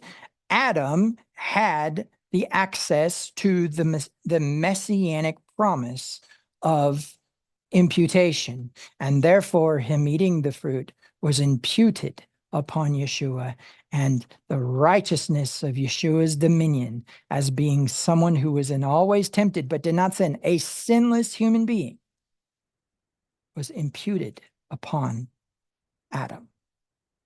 And so Adam walks out of the garden, the righteousness of God. You say, that's preposterous. Oh, really? Lamb slain from the foundation of the earth, sir. And so from that premise, then we begin to operate in what violates Torah and doesn't violate Torah. Clean and unclean, Noah. Passover, acceptable sacrifice being what? A lamb. Acceptable sacrifice for first fruits being what? The first fruits of your growth, but not being acceptable if brought with the wrong intentions. Oh, wow. We have the practice of the feast days evident from the foundations of the earth. Okay. So when I talked about ceremony, one of the things I asked is, does it violate Torah? And the other thing that I asked is does it have the value, right? And then third, was it appropriated? I love the fact. Okay, let me take that back. That's sarcastic.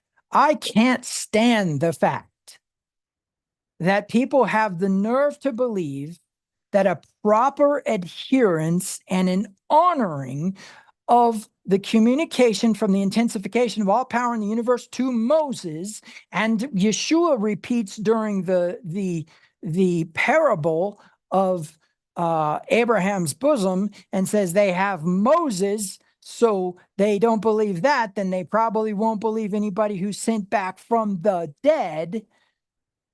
That thing, Torah, is a force of benefit, and adherence to that is supposedly appropriation from the Jews if a Gentile was to do it. And Paul says if a Gentile does it, they actually have it written upon their heart. Nah. But it's not appropriation to go get a phallic symbol, decorate it with silver semen and golden testicles, set it up in your home, bow down to it, place gifts under it as a equal distribution of justice in honor of that thing, and then say that that thing represents the cross or has anything to do with the birth of your Messiah. That's appropriation. And you do not have permission, according to Deuteronomy chapter 12, to do it. And so as a result of that, some ceremony is ineffective because it violates Torah. And some ceremony is ineffective because it is appropriated from things that violate Torah. And then, of course, our original question is, does it actually affect you, and is it actually effective? I apologize, and I know that this is going to sound very disrespectful, but I find no value, no supernatural connection, no operation of the divine in standing in a 4-foot by 4-foot box with no roof, reading prayers written down by a man. But I find a deep connection to the struggle of the erection, maintenance, and disassembly of a temporary shelter during the Feast of Tabernacles, and possibly looking at the stars and possibly repeating prayers. So we have this cyclical process. We've proven this cyclical process of at least 1 week. 1, 2, 3, 4, 5, 6, 7 days. There's no proof of a week in the process of the existence of human beings beyond human beings themselves. What do I mean by that?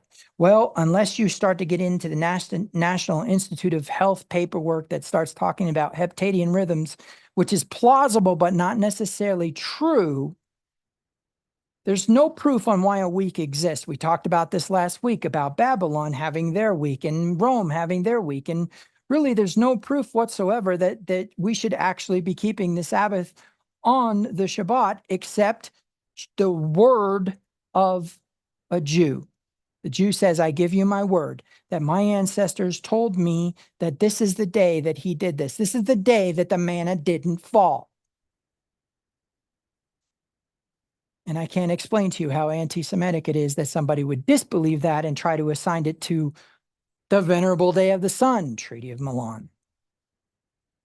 Or worse yet, say, well, my day off is Wednesday, so that's the day I'll take as a Sabbath, which consequently you get all your errands done, you play your video games, and you go do whatever it is that you do on your day off, mow your lawn, fix your car, et cetera, et cetera.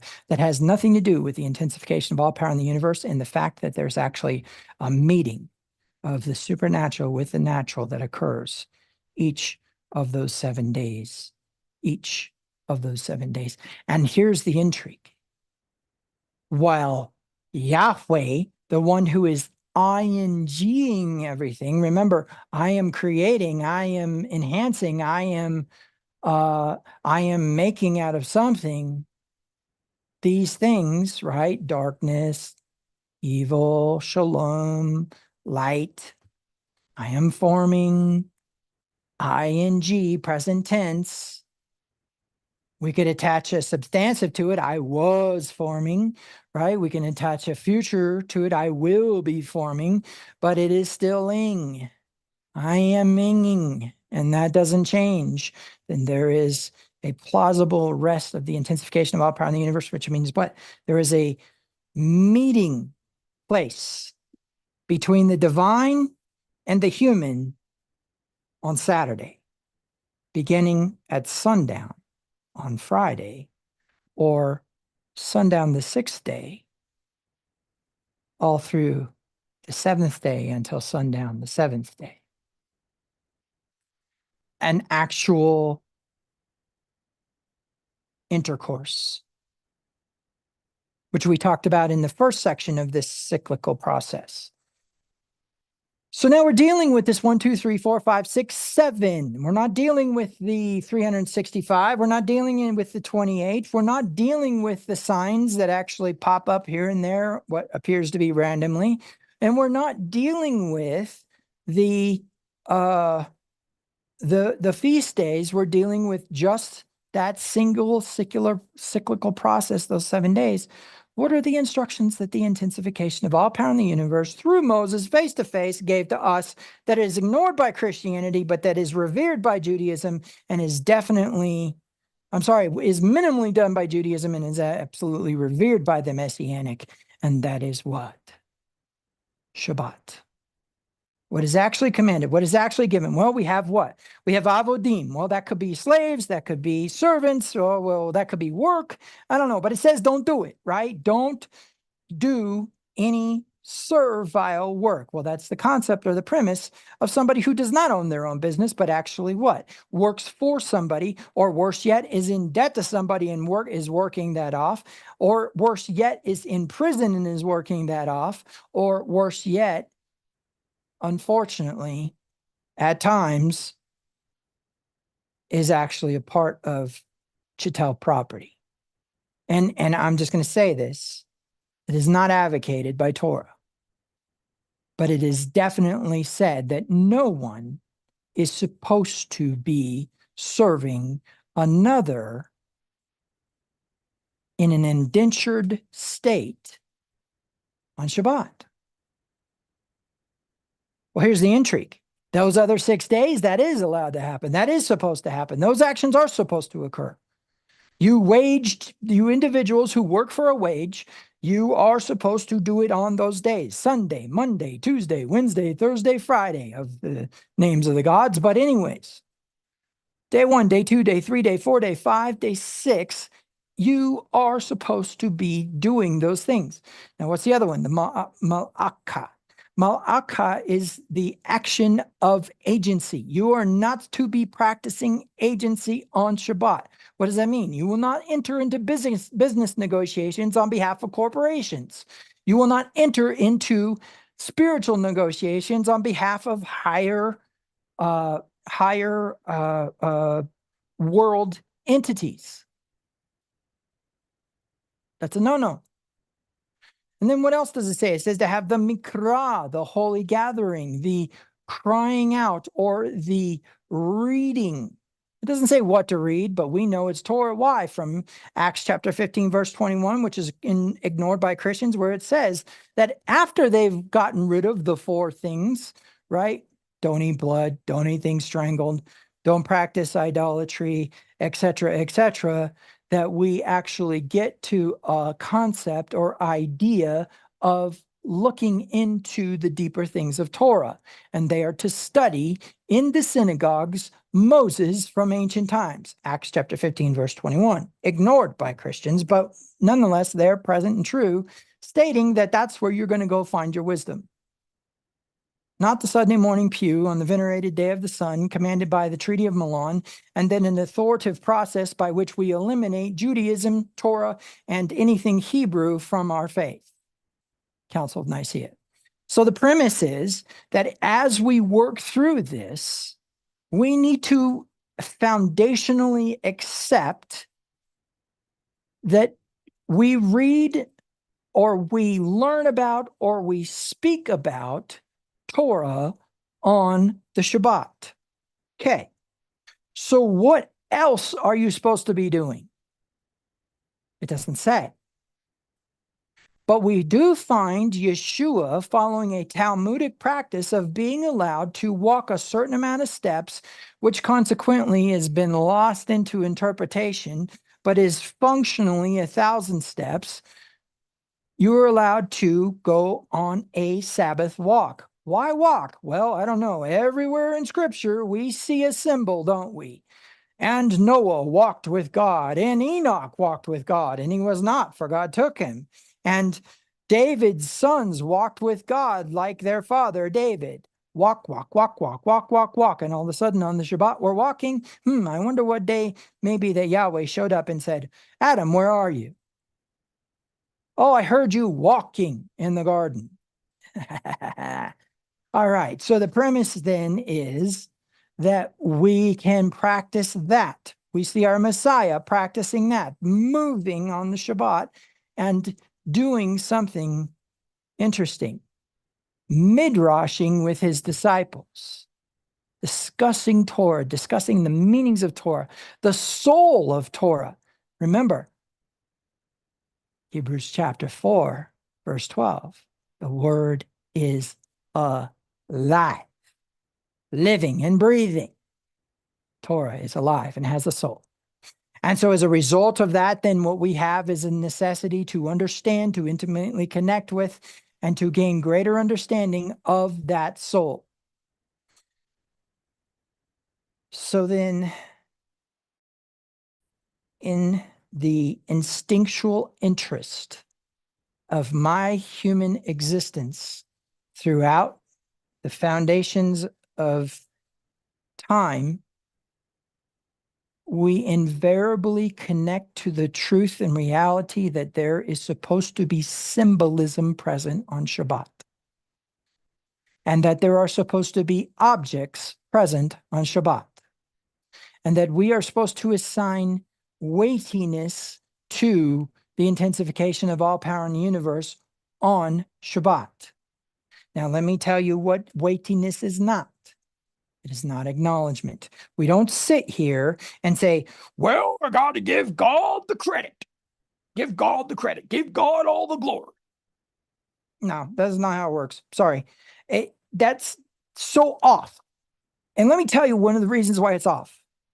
In its short version, it insults the intensification of all power in the universe, literally assigning the idea that if you do not acknowledge him as being the source of everything, he throws a fit. That he has some emotional deficit like you do when you don't get credit for something. No. We're talking about the intensification of all power in the universe. Gives to you, not to it. You cannot add to, nor can you detract from it. It is a consciousness with a masculine principle at its helm.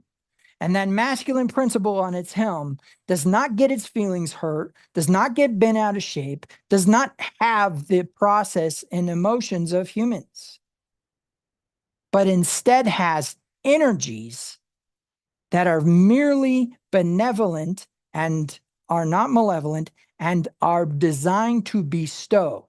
It's a one-way trip, down and out, not back towards. So we assign weightiness to the intensification of all power in the universe.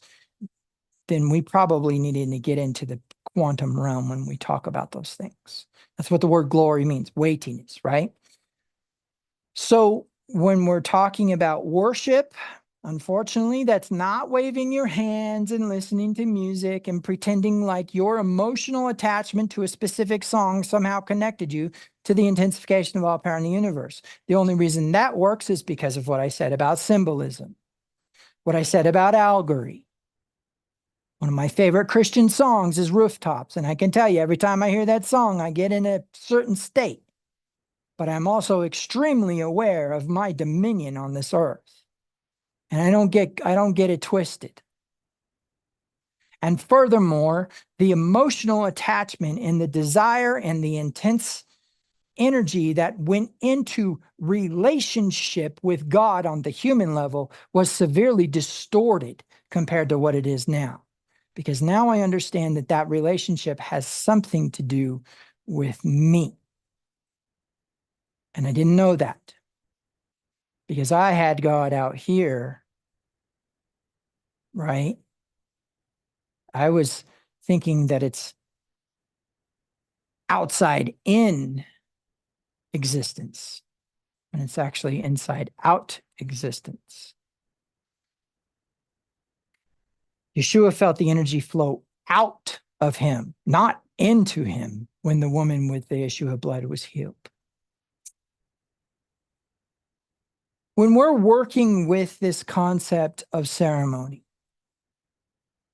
somebody in some culture gets a tattoo on their arm. Now, you're not supposed to do that according to Torah, but somebody in some culture gets a tattoo on their arm, and that is supposed to represent something to do with the ceremony of magic.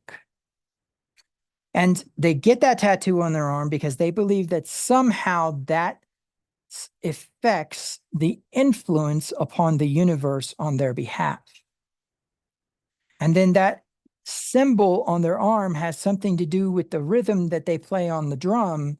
It has something to do with the heart they cut out of the human and eat because of that faith that it does that thing. Didn't say it was good or right. No, it's a violation of Torah. Ceremonies are not selfish. Ceremonies are not something where you're going to violate some other human's rights.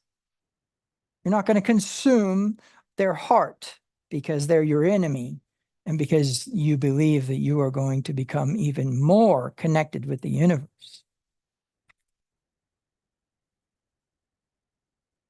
So when we are working with this concept of ceremony, remember this right here.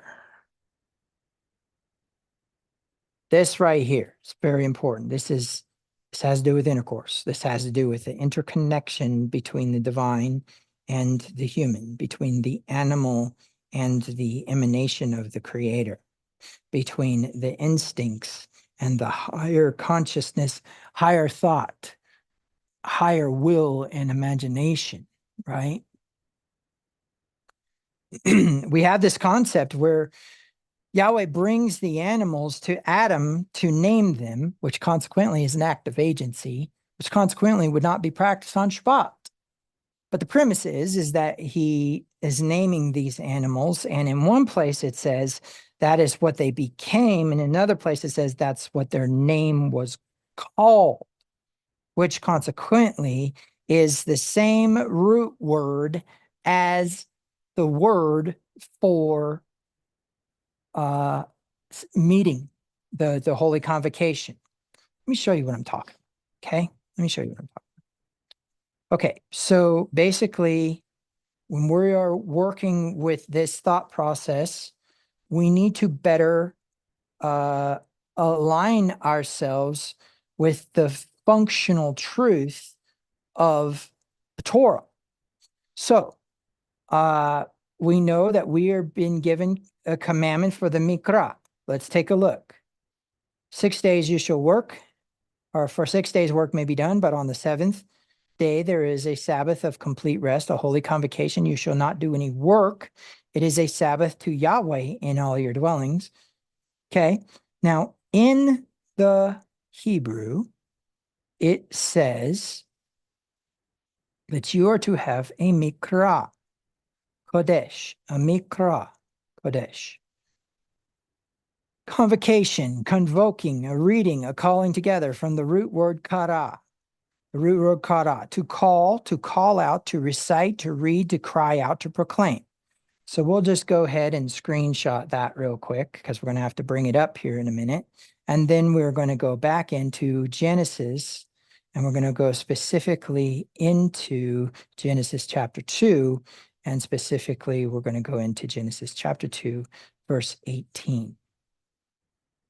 I'm sorry, verse 19. Out of the ground, Yahweh God formed every beast of the field and every bird of the sky and brought them to the man to see what he would call them. And whatever the man called a living creature, that was its name. Okay.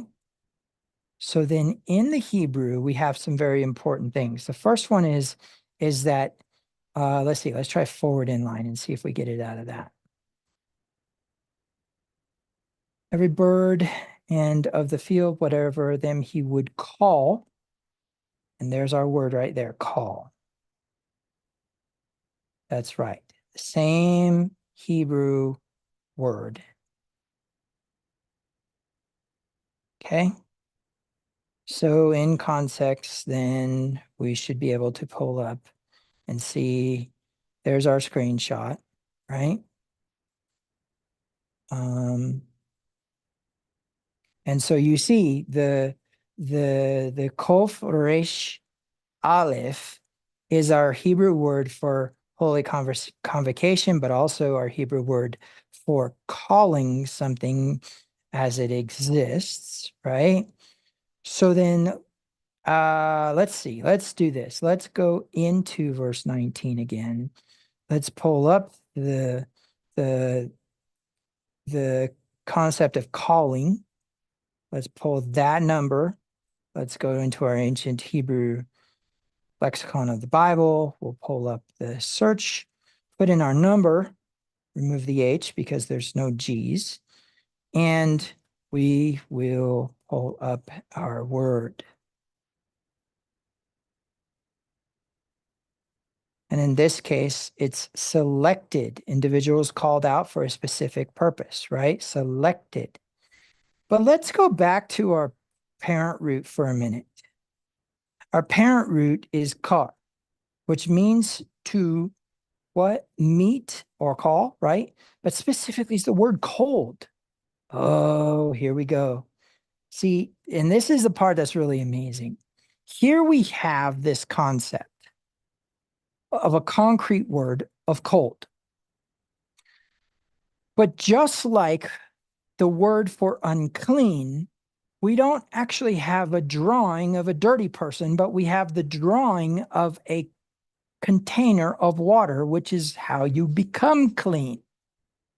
Here we have the word cold, meaning to what? Gather. Wow. How does that work? Well, here we go. The pictograph Kolf is a picture of the sun at the horizon and the gathering of light. And the picture of the head, the picture of the race is a head of man. Combine these mean gather them in. The meeting or bringing together of people or objects by arrangement or accident or a purchase. So kar literally means to what? To gather around a fire to keep warm. But what does it mean as an allegorical symbol in our reality? It is the corporate collective conscience. Remember, it is the gathering of heads that creates the corporate collective conscience. So a mikra is actually a supernatural connection at the frequency level with each other. More on that later. All right. So we're given instruction on what we're not to do. No ownership and or being owned on the Shabbat. No agency of negotiation and or contractual activation on the Shabbat. No business negotiations. Now, does that mean that if you run out of milk on Saturday morning and you need to go get some cereal, or you need to go get some milk for cereal, that you say, well, no, I can't go out on the Sabbath and go buy something? I think you missed the point behind Shabbat. Now, does that mean you go grocery shopping on Shabbat? No, I think we need to talk about the difference between the need for something and a quick run to the store and an intentional focus on the stress of your family not having food. There needs to be a difference made between those thoughts. Finally, we get to the concept of how do we activate within us those things that are found in every culture and therefore are the actual focus, intention, instinctive process of a supernatural being in a natural world trying to coexist both in this realm and in the other worlds. That was a mouthful. We have music, we have symbols, and we have actions. So what is an action of Sabbath? Remember, this is all about the fact that the intensification of all power in the universe is taking some time for you out of his schedule. Sabbath was made for man, not man for the Sabbath, but Yahweh's resting on the Sabbath. And intensely and considering the fact that it is blessed and sanctified, therefore it exists as a very important day that should not be dealt with trivially. Now, there are those who say, okay, we have in our midst a need to rest. Now, everybody wants to define rest, right? Everyone wants to say, oh yeah, we're supposed to rest. So the way we're going to rest is we're going to go to the amusement park. No, that's not what it says in the Hebrew.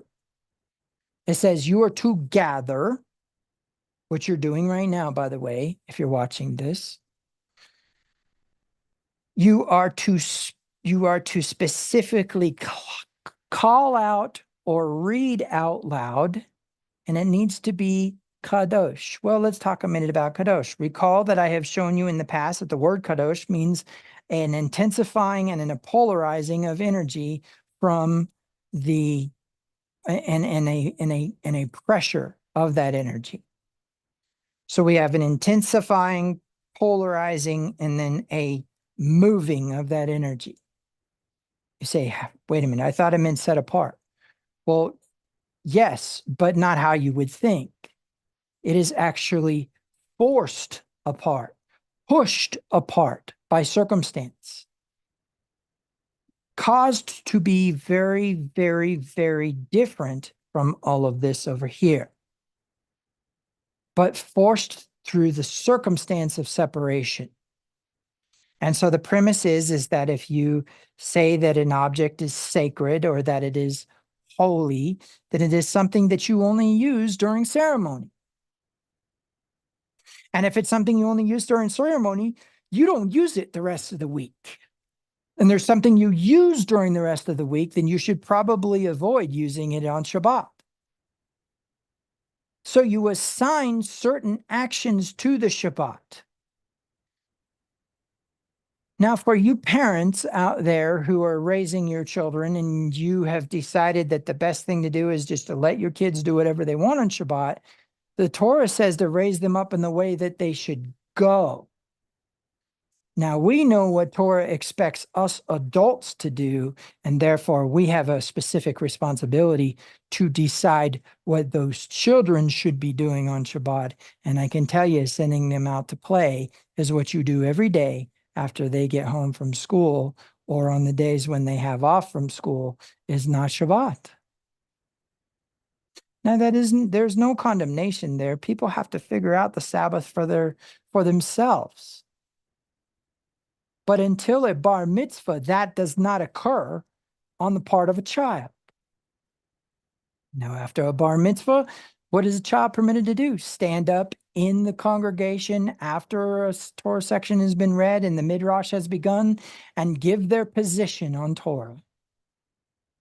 That's what the bar mitzvah gives them. But it also gives them the responsibility of the commandments, and therefore the responsibility of Torah, and therefore not what is right in your own eyes, and not what has been appropriated, and not what has been inappropriately applied as quote unquote rest.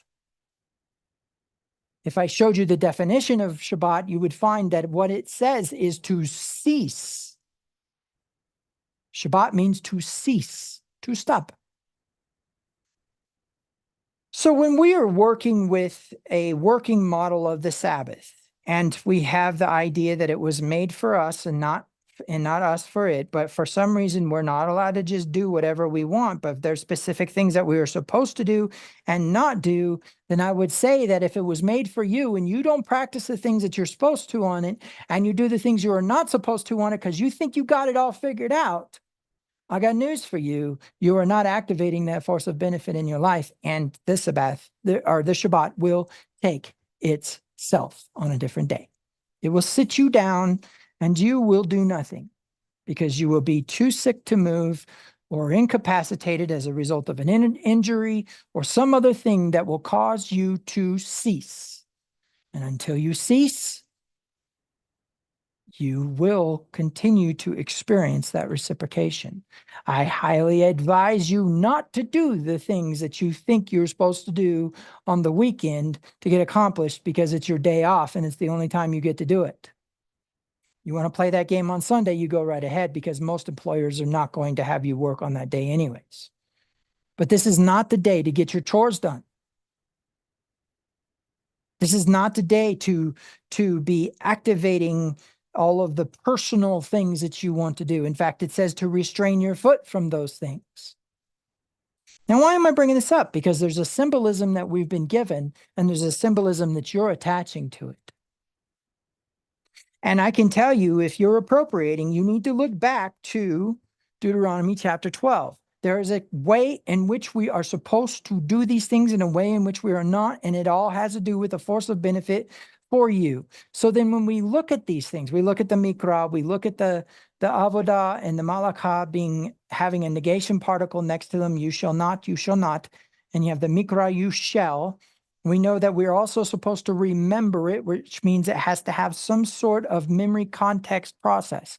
What do I mean by that? I mean, the only reason you can remember something is because that context is brought up again. Now, short-term memory, most of the things around you are still present, and so that context is simple. But I'm sure that if you took a moment and looked around the room, you would identify something in the room that you definitely have a deeper memory attached to. The reason why that's so important is because when we start to get into the contextual process of pulling memories up, the Shabbat is supposed to be present as a memory and something that you are able to reference back to, which means you've practiced it in the past, Christians, and you actually can look back on it and see maybe where you've come from, or perhaps there's something you missed in the information you were given way back when. The very fact that we're on this subject right now is proof right there of that.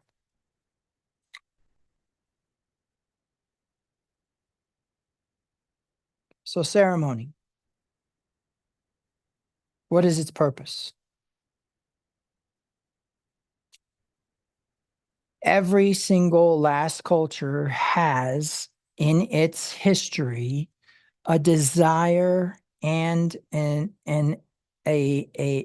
a desire and a group of things put into practice that are needful to define a connection with the divine. Why?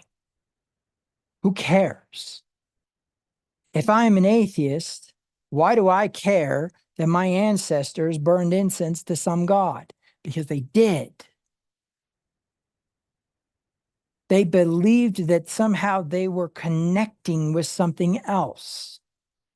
You call them ignorant, I call them wise. Now, are they within the confines of the limitation of Torah that has been put as a force of benefit in our lives? Not necessarily. But for them and in that moment, that value had its purpose, and it was definitely a part of their existence. So when you begin to move into ceremony, understand that it has something to do with dominion. It has to do with a connection to the higher self. Why? Because it's from the inside out, not the outside in. Yeshua said, the kingdom of heaven is within you. Seek you first the kingdom of heaven and all of its righteousness, and all of these things will be added unto you. Added unto you what? The things that you fear all the time. The things that you fear, you're not going to receive because you're not doing enough, and you've completely missed with the concept of imputation. And here's the crazy part about it, is there's Christians who believe that if you are a Messianic, you don't understand imputation. I am the poster child for imputation. But the premise is that basically what we have is we have music, and music has something to do with rhythm, has something to do with cadence and meter. If it has lyrics, then they will rhyme or be connected to themselves in some sort of way to make it more emotionally attached to your existence.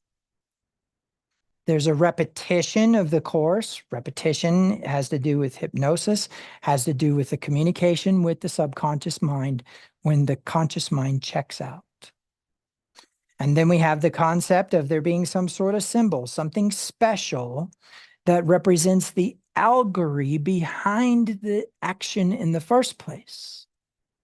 Something of value that is indicative of what you are actually wanting to accomplish by practicing that ceremony. When we practice the sacred, we practice ceremony. And when we practice ceremony, we connect it with music. We connect it with a symbol, and we connect it with an action.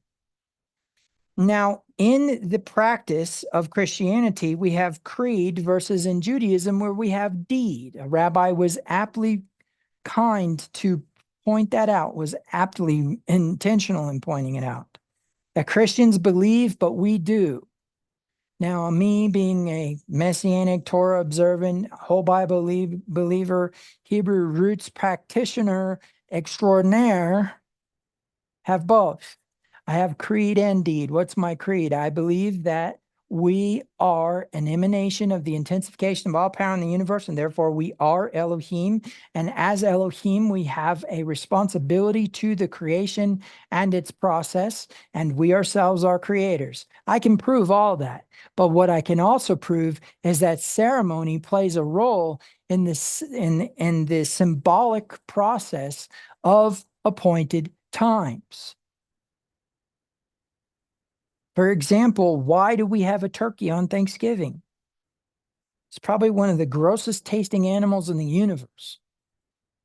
When I could have a brisket, but I eat the turkey because why? It's Thanksgiving. Oh, why do you celebrate Thanksgiving? I don't know. My president told me to.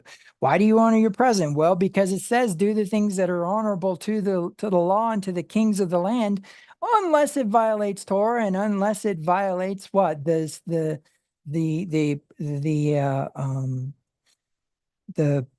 principles of human dignity or rights. That's why we divested ourselves of King George, our blessed American Christian selves.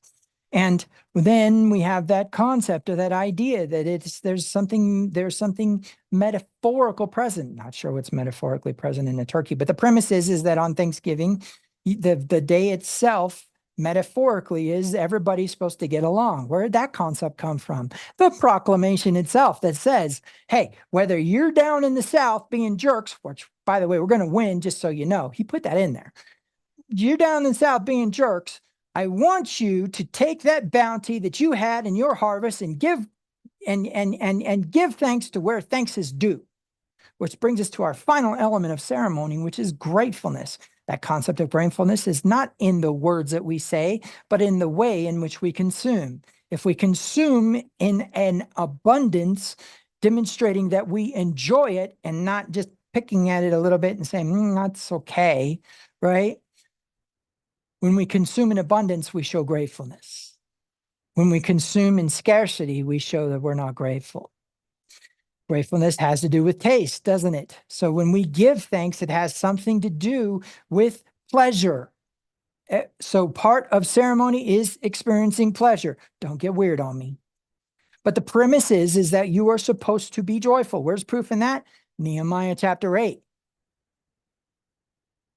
Ezra gets this bright idea. Let's read Torah on the first day of the 7th month in order to just give the people a taste of Torah. And they all start tearing their shirts and crying and woe is me, we're doomed. And Nehemiah says, you guys need to stop. You are supposed to be, we are commanded to have joy on this day.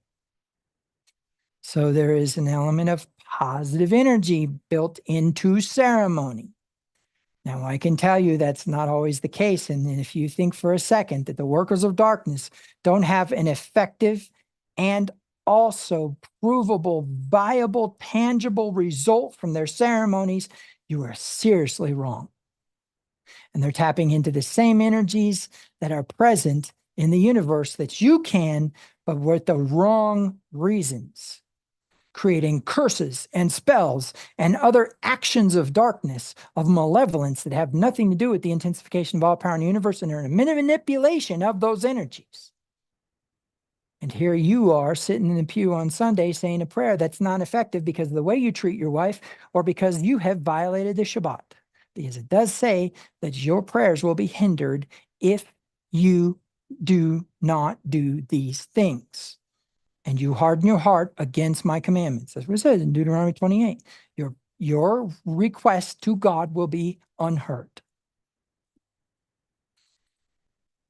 Well, we're kind of coming to the end of this part, but I think it's important that we really get our minds wrapped around the symbols. Because I need you to realize that the same consciousness that governs the automatic processes within your body, or what we call autonomic processes in your body, is the same consciousness that is connected with the divine. It is not your conscious brain that connects with the divine, but it is your unconscious brain that connects with the divine, and it only connects through symbols. So understanding the power behind symbols in terms of it, in terms of those symbols being imbued with some sort of energy. And I'm going to tell you, I can come up with some Christian ones that'll blow your mind when it comes to the cross, because that's what they believed. Whether it is inappropriate and contradictory to Torah, doesn't matter. It is the fact that they believe that it had something to do with their actual Christian walk and some strange anomaly that occurred in their reality. Then guess what? We need to acknowledge that it is probably not a malevolent being trying to send a force of benefit to a human. And if you think for a second that a force of benefit being given to a human has something to do with a malevolent energy trying to manipulate that one, for example, prosperity, you're wrong. When it says the wealth of the wicked is stored up for the righteous, you need to understand the wealth of the wicked was stored up by a result of an activation of promises from Torah, not an activation of a malevolent energy and a consideration of abundance for my wicked servant. That's hogwash. There's only one way in which things come down and that are good, and that's from the Father of lights. So get over it. Even if your enemy is blessed, it's because God blessed him, not the enemy. And so when we talk about ceremony, I think it's very important that we have to look at those things. Does it violate some principle of ethics or ethos? Does it violate Torah? Or is it an appropriated custom that was originally intended to be a violation of Torah? For example, the festival of Easter, in which we consume and exploit children. All right, so as I close, I want you to realize that you need to put ceremony back into your life. Your ritualistic routine and repetitions are all a supernatural, subconscious process that is ineffective.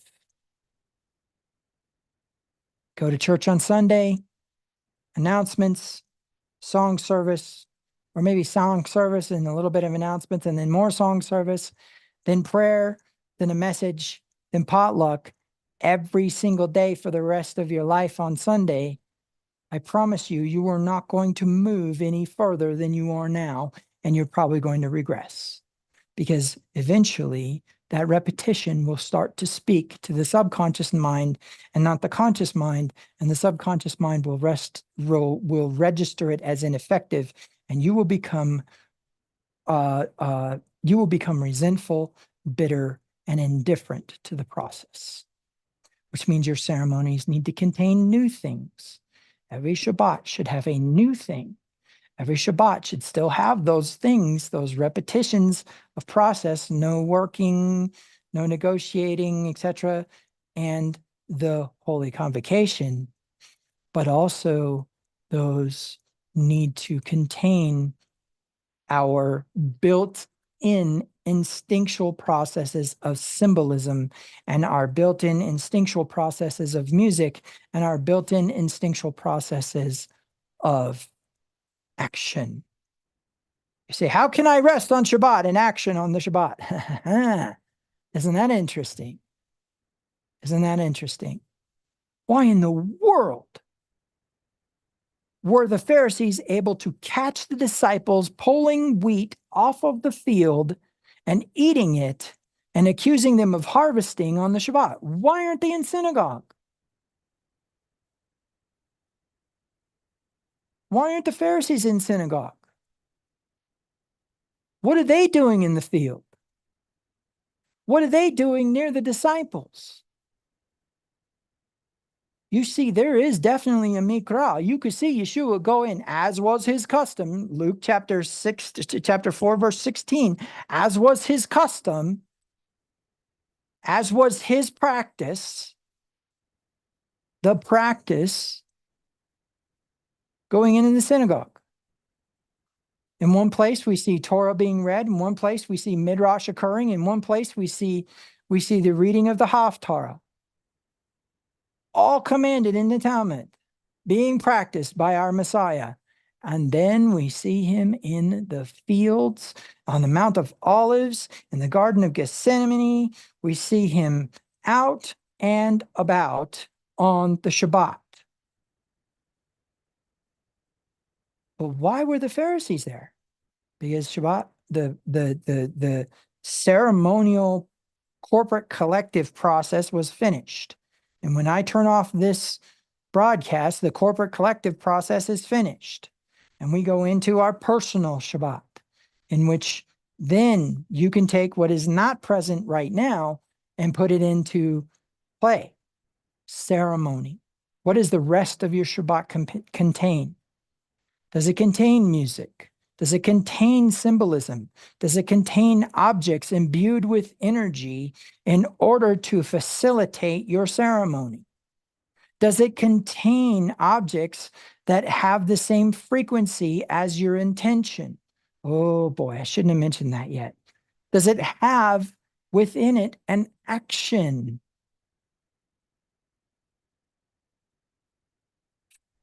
Some of my personal Shabbat is a nap, but that's not all of my personal Shabbat.